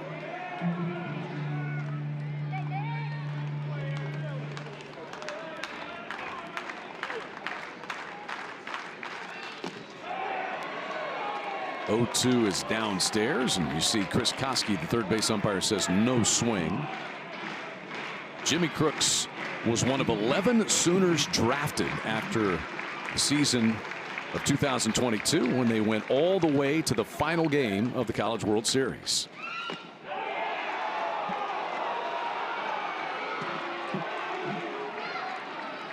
Close one there.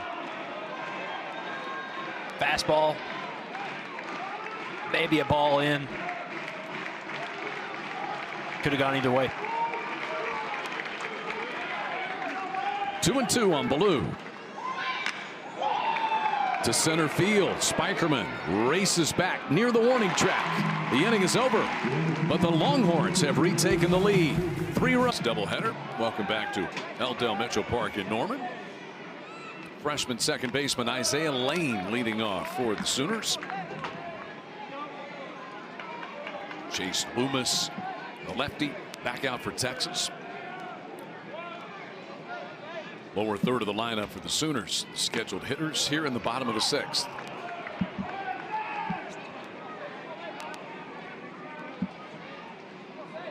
Reggie Willits talking with his son Jackson. Scheduled third in the inning.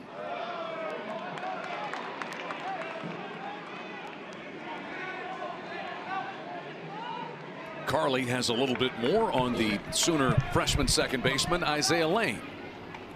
Yes, Chad, the freshman Isaiah Lane and Jason Walk have played instrumental roles for the Sooners, proving that they can answer the call when they're called to step up. Their veteran teammate John Spikerman has been in their shoes before. In 2022, he got that call and played a huge role in helping his team get to Omaha. Spikerman says Walk and Lane have done a great job dominating their role. I can't say how proud of them I am. It's hard as freshmen, especially if you're not expecting to play. You've been through the season about a month now, and all of a sudden 2 guys get hurt, and they are playing the 2 biggest roles that we've got. Chad, it's been great to see Spikerman supporting them and giving them feedback in the dugout. And now he's back and ready to compete. And look at Lane, guys, making plays. Right on cue. Isaiah Lane drills this double into the gap. What do you see here, Blake? That's a fastball away. It gets elevated. Hearing Carly talk good things about him. Got some confidence at the plate. Banging it off the L. Second double of the season for Isaiah Lane. The Sooners bring the tying run to the plate.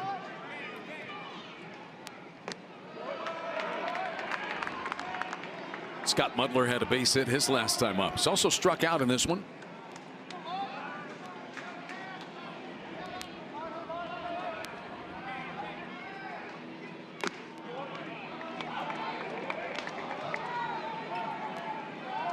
Mudler had that base hit.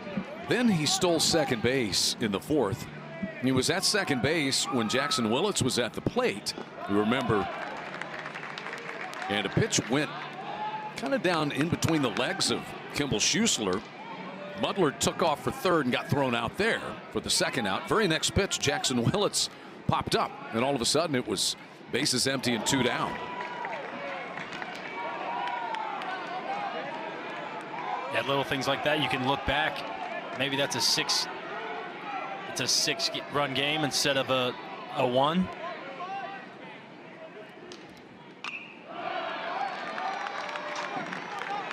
Two and 2 on Mudler. Something for Reggie to go back to. Look at film. Talk to Mudler. Hey, let's see more extension from the catcher on that dirt ball read before we take a chance like that. You're already in scoring position, less than 2 outs.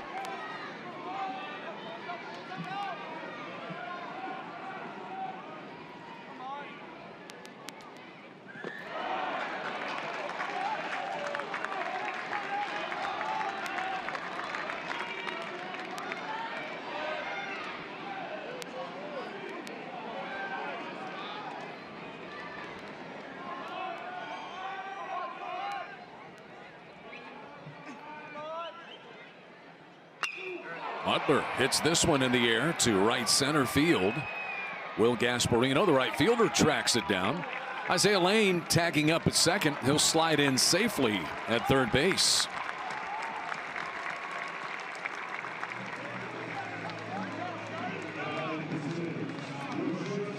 Heads up base running by Lane. That ball's deep enough, knowing the arm of Gasparino in right field, taking that. Moving up 90 feet. And here's Willits. Jackson Willits 0 for 2 in this game. 2 hits back on Friday, including his 6th home run of the year.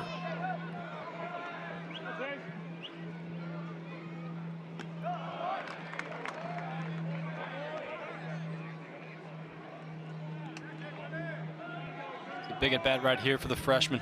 Got to find a way to put one in play, get a run back, cut the lead down to 1. 2 good takes right back to back.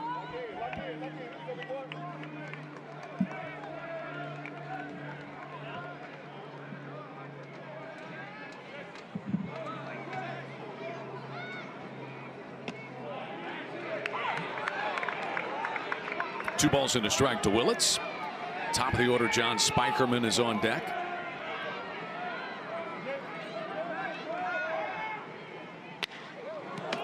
Ripped just past the Oklahoma dugout. Had to get athletic in the camera well down there. Strength coach Tim Overman taking it like a champ.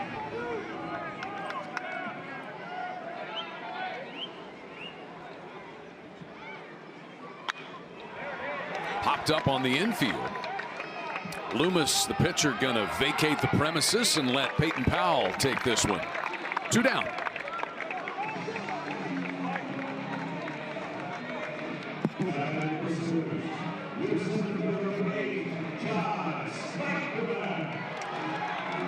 So now it's up to Spikerman if the Sooners are to take advantage of the leadoff double by Lane. Spikerman 0 for 2 with a walk and a run scored in this game. Had a base hit on Friday night.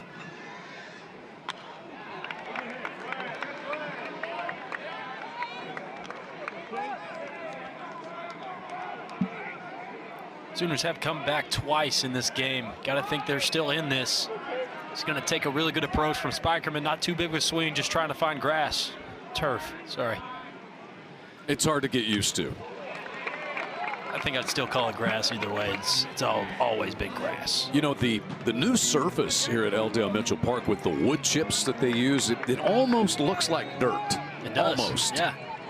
Give it a good feel to it. Plays well. Guys on the infield like it.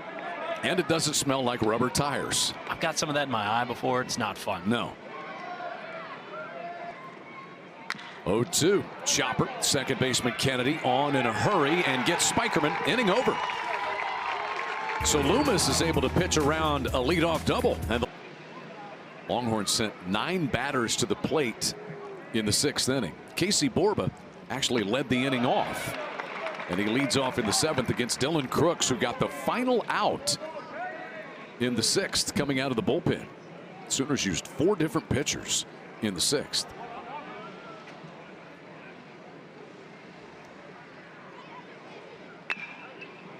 Roller to short for Willits.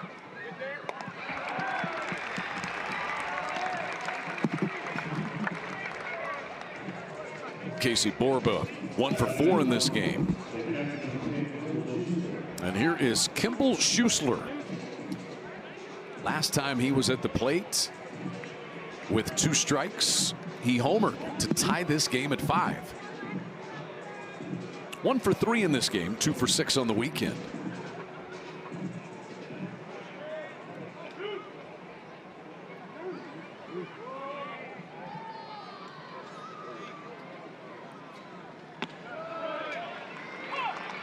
In there for a called strike.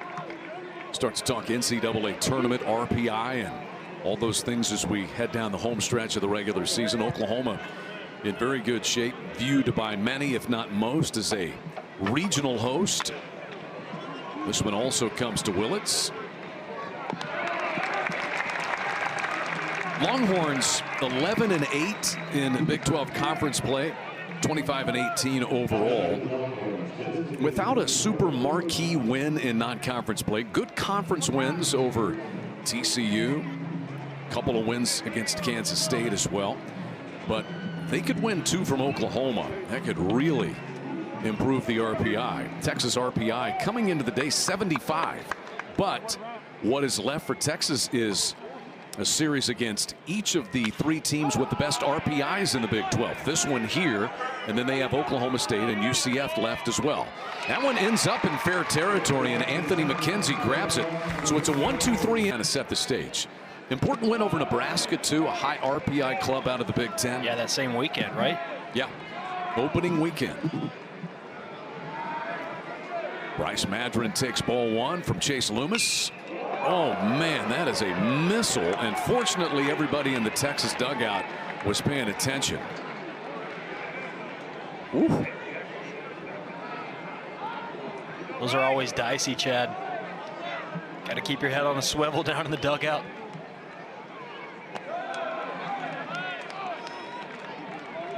Madron 0 for 2 with a walk and a run scored in this one.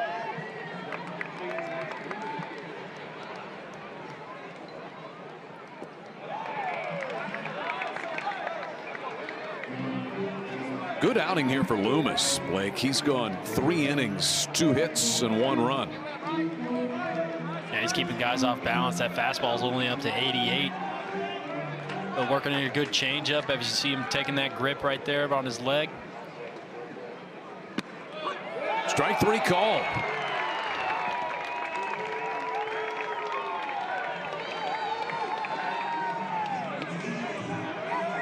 Loomis's first strikeout. He's also walked 1. You'll see that changeup against a lefty. That's tough for Madron to see. Might have been generous call from home plate umpire Martin Morris. Maybe a couple balls out. Madron not happy with that one. Here's Carmichael. Carmichael singled home a run and scored a run in the first, and then walked and scored again in the third. Shoots this one in the air toward the left fielder Ballou, and 2 down.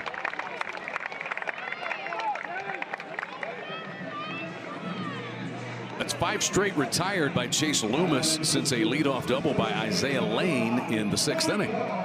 And he'll face the Sooner cleanup man, Michael Snyder.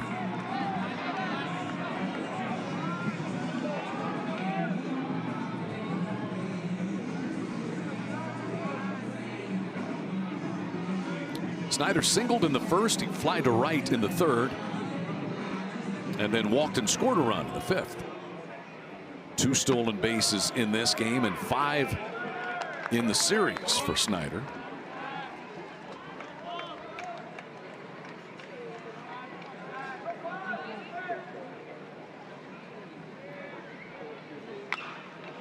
That's a base hit as he rolls it past the first baseman Borba. Big turn. Snyder decides to put the brakes on as Gasparino gets it back up and in. Second hit of the game for Michael Snyder. And this is what we find an average finder. The ball's on the left-hander's batter's box. Just cues it. Box it up. I'll take a dozen. Now the red-hot Anthony McKenzie stands in. McKenzie homered here on Friday, has 2 hits and 3 runs driven in this game. And as a result, Anthony McKenzie 2 for 3 in this one. He was 2 for 4 on Friday night. 4 out of 7, a home run, and 4 runs knocked in the series for McKenzie. He has driven in 14 runs in his last 10 games.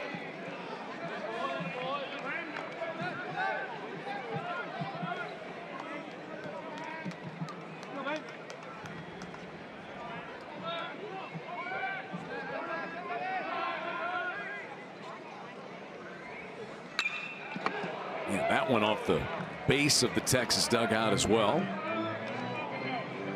And 1-2 on Anthony McKenzie. That's a dart of a slider, Chad. 86 miles an hour. That thing has got some teeth on it.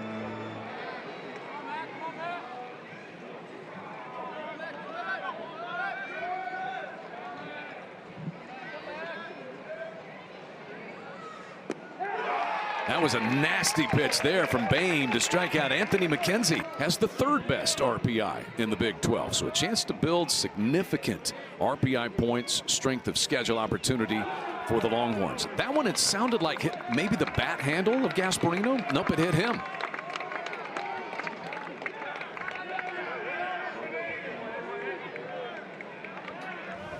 It's a rare miss from Crooks. Fastball just arm side. Nope, it did hit him. Got him flush. So Gasparino homered his last time up. He's got a little chip on his shoulder, doesn't he? He does. He got a warning from the 3rd base umpire Chris Koski after the home run. And he's at first base for Kennedy, who shows bunt.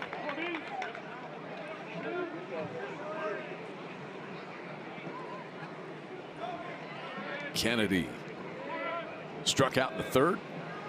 Hit a foul pop-up caught by Anthony McKenzie his next time up. Pushes this bunt to first. Picked up by Snyder. And he'll tag Kennedy. It's a sacrifice for the Texas second baseman. And Gasparino moves into scoring position.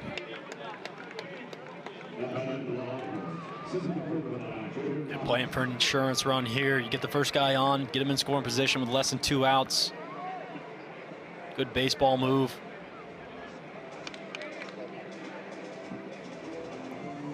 Back to the top of the order for Texas, and Jared Thomas. 2 walks and a base hit for Thomas. Just another day at the office. 374 hitter.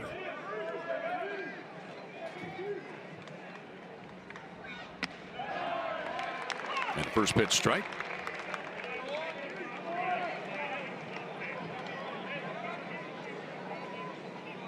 Sooners playing him to pull. You got Isaiah Lane deep into right field a little bit. Snyder playing back on the outskirt. To center field. Spikerman back to the warning track to pull this one in. That is 2 down. Gasparino will tag and advance to 3rd. Deep fly ball out by Thomas.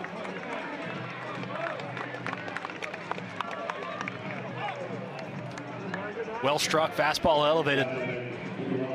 Continues to see it well at the plate. Gave Spike a run for his money.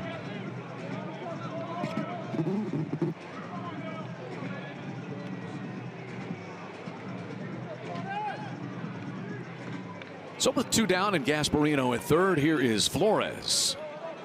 1 out of 3. He's been on base twice. Doubled home Thomas back in the 1st, and then got hit by a pitch in the 6th inning. Impressed with Dylan Crooks, though. He has, man, the key ingredient in collegiate baseball these days, and that's the ability to throw strikes. Consistency, right? Knowing that anytime he comes out, touches the rubber, he's gonna be convicted in what he's trying to throw. 0-2. Texas bidding for insurance here in the top of the 8th. Fun to see what Skip goes with here, working them backwards. 2 sliders in a row. Front doors them, then gets a swing and a miss. 0-2 from Crooks. Downstairs, perhaps. Expands his zone a little bit. Sets up a lot of different things he can go with. Fastball up and in. It's got to be executed well. Flores a good bat.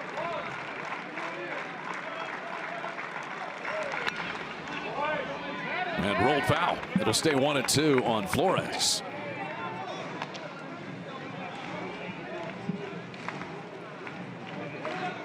Dylan Crooks, 2 scoreless innings so far out of Skip Johnson's bullpen to stabilize things for Oklahoma.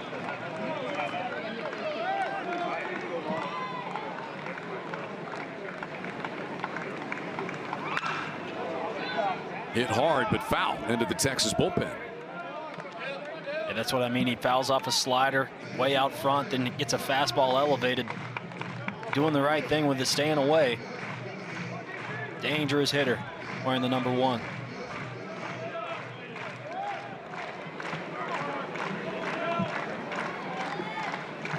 Another 1-2, rifled into the left field corner.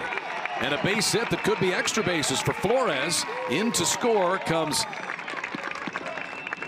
the right fielder Gasparino. And it's the second RBI double of the day for Flores. Texas leads at 8-5. There's that insurance run that David Pierce was trying to get. This is another breaker. Kind of cement mixer over the middle.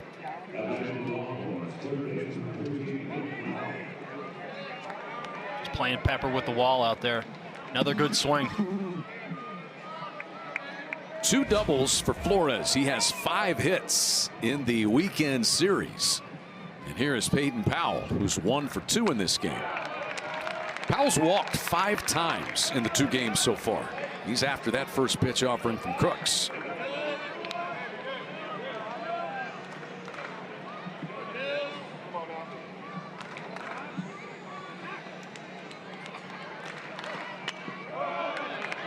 And 0-2 now.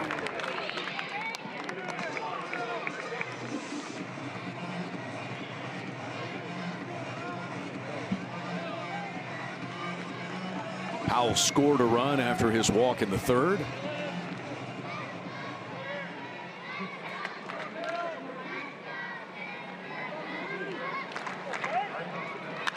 Longhorns have scored 4 unanswered runs. Oklahoma led 5-4. They took the lead on an RBI single by Anthony McKenzie in the bottom of the 5th.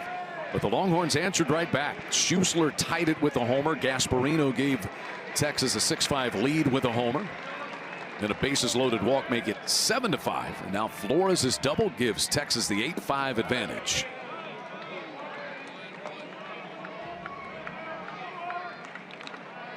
One and 2 on Powell.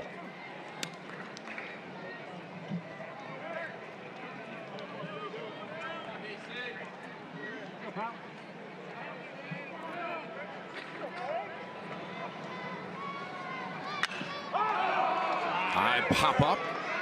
Foul over on the 3rd base side. McKenzie has it, and the inning is over. But the Longhorns get some insurance. Jalen Flores produces a walk. Played a good deal with John Spikerman out of the lineup. That's a valuable experience. Pretty impressive in that too. Maybe look for him to platoon with KP out and left. A little bit outside and 2-1. Big insurance run that Texas got in that last inning to make it 8-5. You got to think Pierce is going to extend Boehm here. Got to get this win in the first game of the doubleheader. Anything can happen in that 3rd one. Try to secure a win whenever you can.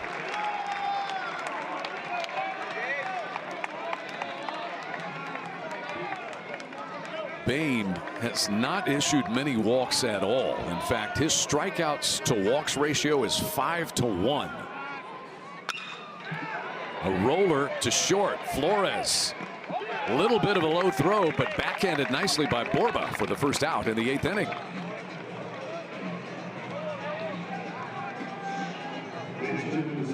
Sooners going to pinch hit again here, as we will see Jackson Nicholas bat for Isaiah Lane.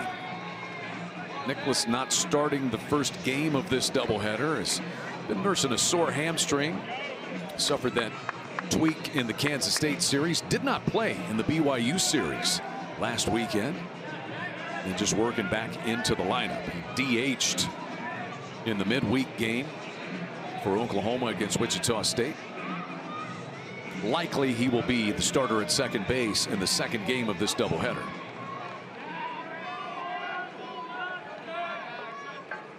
Isaiah Lane had a double his last time up. Nicholas bouncing ball to 3rd, and Powell throws him out.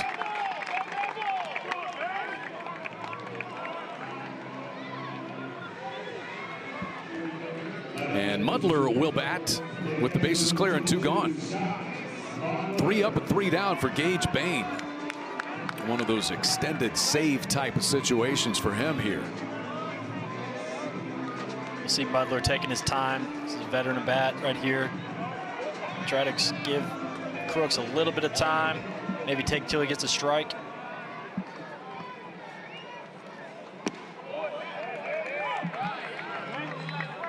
Didn't take long to get a strike. Now 1 pitch, 1 strike. It's amazing. Usually works like that. You know, these last 3 pitchers that we've seen in this game, what's been the common theme with them? It's Loomis and Boehm for Texas and Crooks for Oklahoma. What have we had? Just pounding the zone. I'm not sure we've had a walk from any of them. 1 hit by pitch from Crooks, Gasparino.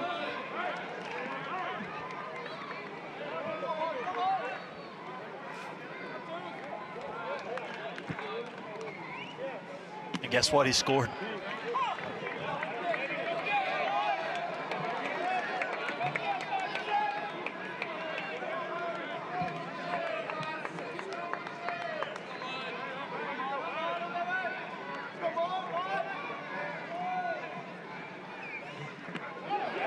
Butler swings and misses, and Galvan will pick it up, safe at first base as the throw pulled Borba off the bag. Now Borba is signaling to the Texas dugout to have a look at this one.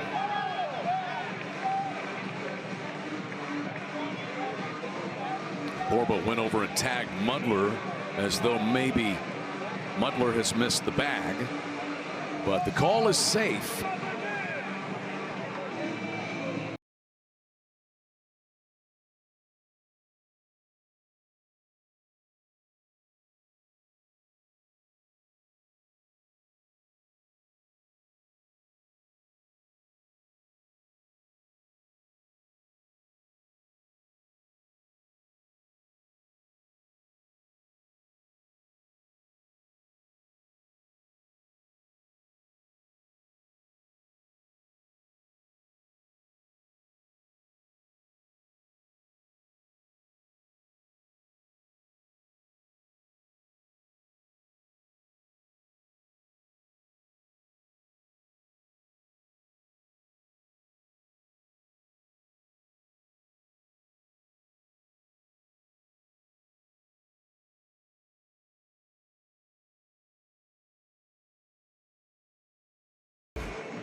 And the call has been overturned. It is an out. It's a good challenge and successful by the Longhorns. Sooners go 1-2-3 in the 8th inning. 8-5 Texas headed to the top of the 9th. Max Ballou is 0 for 3 in this game and 1 for 8 on the weekend. He got hit by a pitch and scored a run in the 3rd.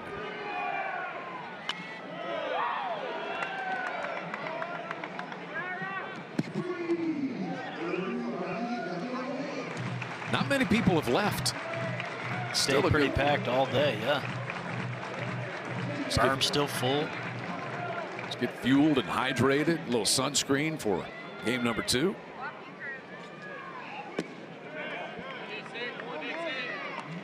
One and one on Ballou.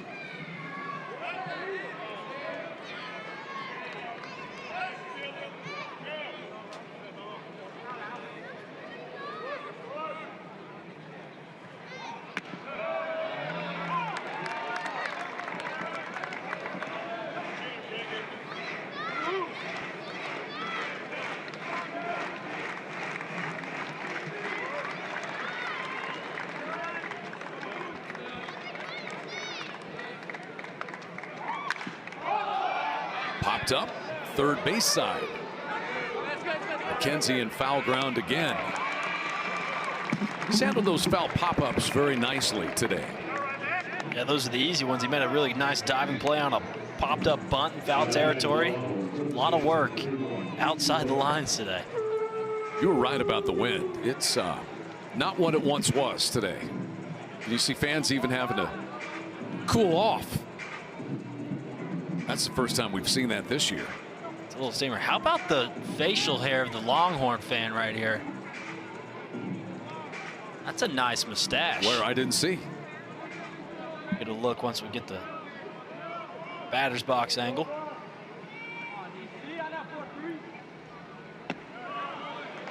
You see Borba had a 2-run single in the 3rd. Oh yeah, okay. Thing is thick. That is a full-blown caterpillar. Good for him.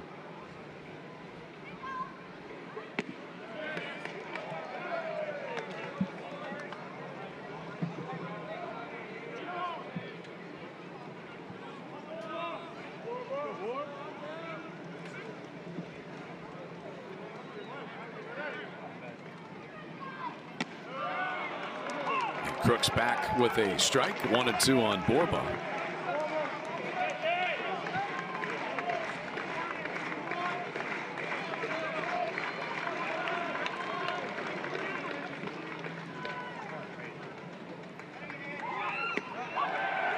Strike 3 call as Borba just watched the last 2 go by.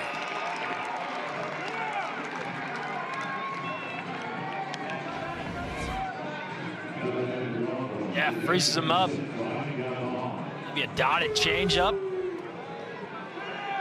Sure. Good pitch. That is the first strikeout for Dylan Crooks today. Sooner staff has racked up 8 in total. And here's Rylan Galvan, who came in to do the catching in the bottom of the 8th inning. Takes over here in the number 6 spot for Schuessler.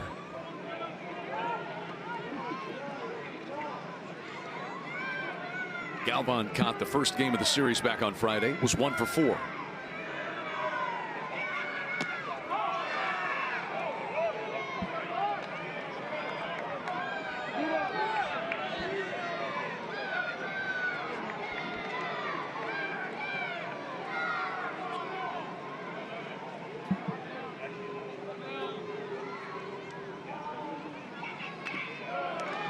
That one fouled off of Mudler, who had to wear that one and is staggering back to his feet.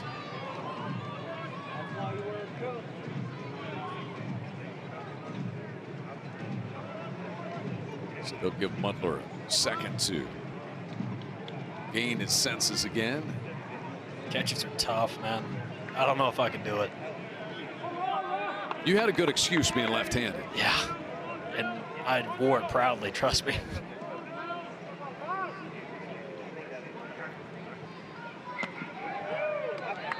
Although I feel like you would have been a good catcher. Appreciate that. A lot of good catchers are a little bit angry in my mind. Do you blame them? No, not at all. Taking the beating they do. That's a walk to Galvan with 2 outs. And so the inning will continue. Porter Brown due up. See if Skip Johnson makes a move to the bullpen here with 2 outs in the top of the 9th. Crooks has been very good. Numbers so far: 3 innings, 1 hit, 1 earned run. He's got a walk and a strikeout, and that'll do it for Crooks. It's like Jace Minor will enter the fray with 2 outs. Question: why does it have to become popular again? It should have never gone out of style. Should never have left. That and bowler hats, the rounded top hats they used to wear in the 20s. Those should have never come in fashion. We should never have worn those. Right. Porter Brown here with 2 down. Brown 0 for 4. You're right about Minor. Herky-jerky, you said different arm slots. What's the difficulty of facing a guy like this if you're a lefty like Porter Brown? Well, you just don't know what you're going to get. He can go over the top and he can drop to the side. You're trying to find the window where that hand is coming out of, and when you change it up like that, it just messes with your timing. That comes in and hits Porter Brown.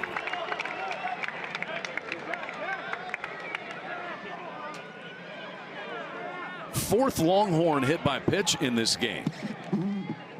You go 6 walks and 4 hit batsmen. And that's a lot of free base runners.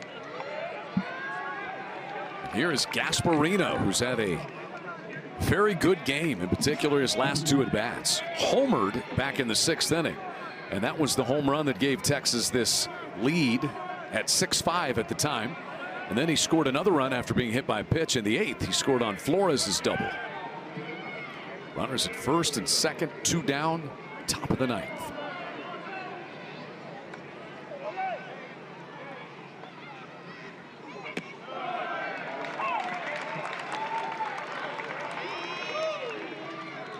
Sooners have kind of gotten away from what's made them successful over this 9-game stretch.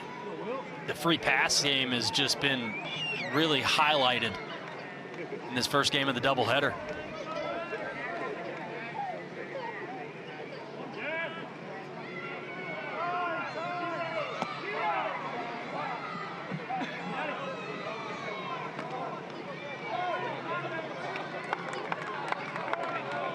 One ball and one strike to Gasparino.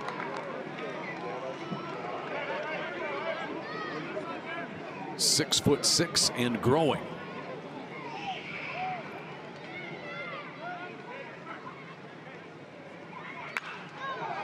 High fly ball, pretty well hit to right field. Madron shades his eyes at the warning track, reaches up and has it as he falls back against the wall.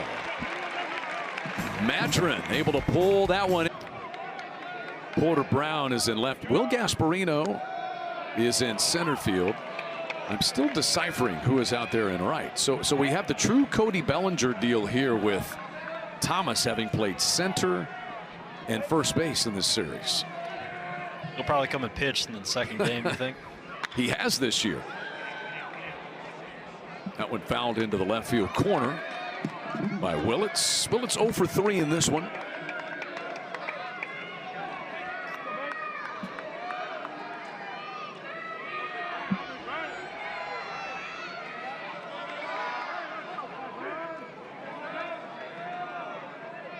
Max Ballou has shifted from left field over to right field. On the ground, picked up by Thomas. He'll flip it to the pitcher, Bain. One down. Back to the top of the order for the Sooners.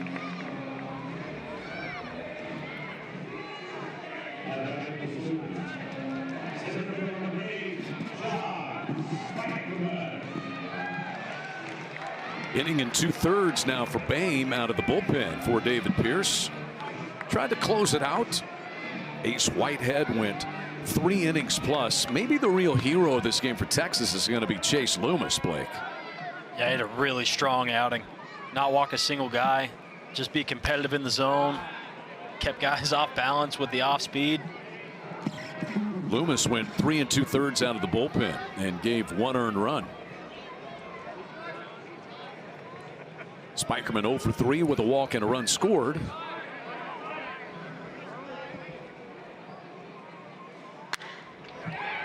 Into the gap in left center field, and that will fall and bounce all the way to the wall. Spikerman cruises into second base with a 1-out double.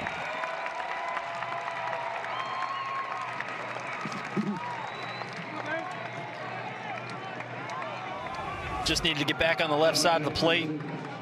Fastball elevated, just kind of leans on this thing. On time, barrel through the zone a long time. Really sweet swing from the left side.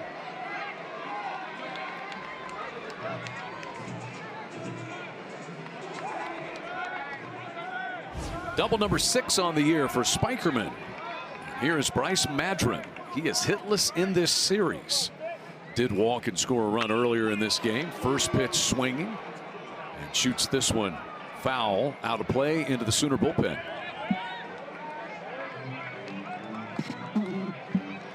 Down 3, not taking a strike. You got to let your guys swing. You got the heart of the lineup coming up. Don't let them get down against an arm like Bain. Really good slider. You get down 0-1, it could really fall into a hole quickly.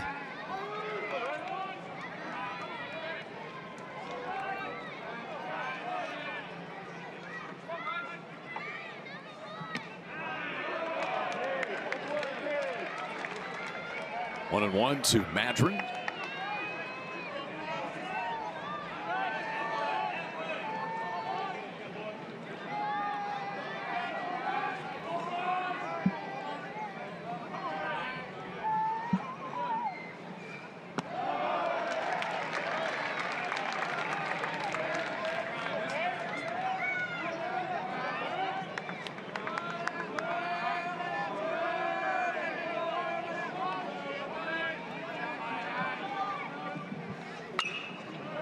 Two balls, 2 strikes now. Foul ball up first base way.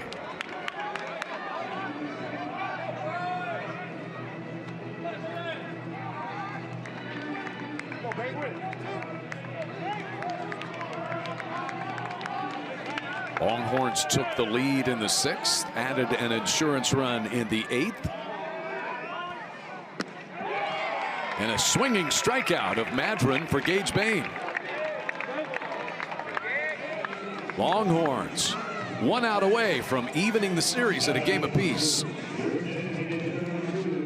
Yeah, does it with the slider. That thing's at 86. When you throw it that hard, you can make a mistake, and this was down the middle. Madron swings wide right over the top of it. Easton Carmichael has driven in a run and scored 2 in this game.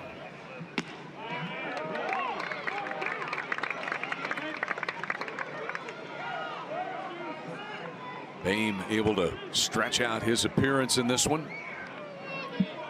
2 full innings now. Carmichael with the base hit to right field. Ballou comes up with it, but charging to the plate is Spikerman as the Sooners respond and make it a 2-run game. Easton Carmichael has his 2nd hit and his 2nd run batted in today, and it's 8-6 Texas. Goes back to that complete hitter we were talking about. That's a slider away. Goes down 0-1 to it. Makes an adjustment in bat.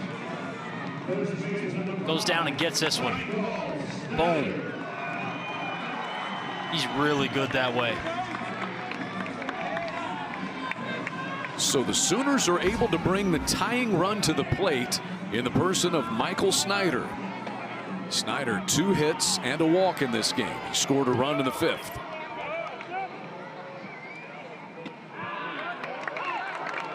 Bain is unfazed, deals a strike. Sooners 1 swing away from this game being tied. Key thing for Snyder here is just make it be a strike and do damage in the zone. Snyder has hit 8 home runs on the year. 1-1 now.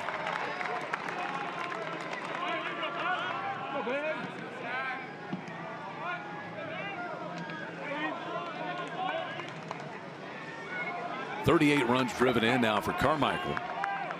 2 coming in this game. Snyder in the air to center field. Will Gasparino is out there now, and the Longhorns have won the opening game of this doubleheader.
question, why does it have to become popular again? It should have never gone out of style. Should never have left.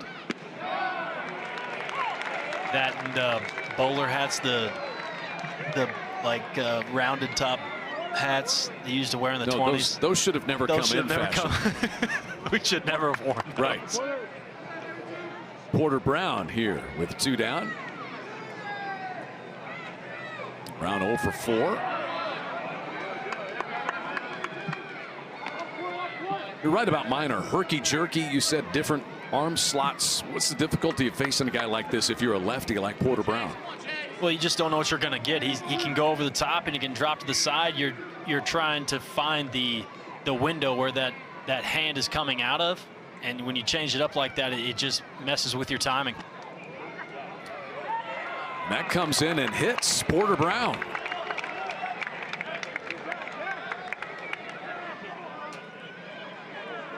Fourth Longhorn hit by pitch in this game. You go 6 walks and 4 hit batsmen. That's a lot of free base runners. Here is Gasparino, who's had a very good game, in particular his last 2 at-bats. Homered back in the 6th inning, and that was the home run that gave Texas this lead at 6-5 at the time. And then he scored another run after being hit by a pitch in the 8th. He scored on Flores' double. Runners at first and second, 2 down, top of the 9th.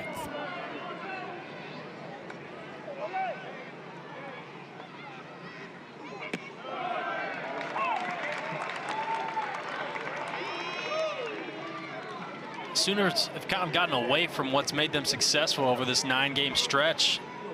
The free pass game has just been really highlighted in this first game of the doubleheader.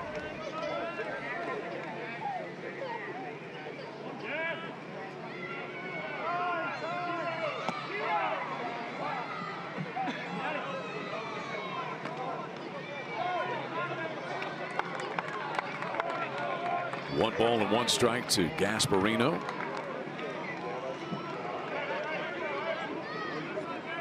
.6'6" and growing.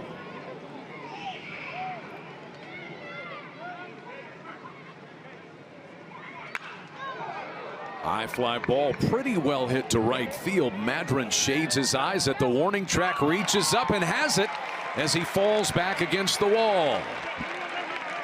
Madron able to pull that one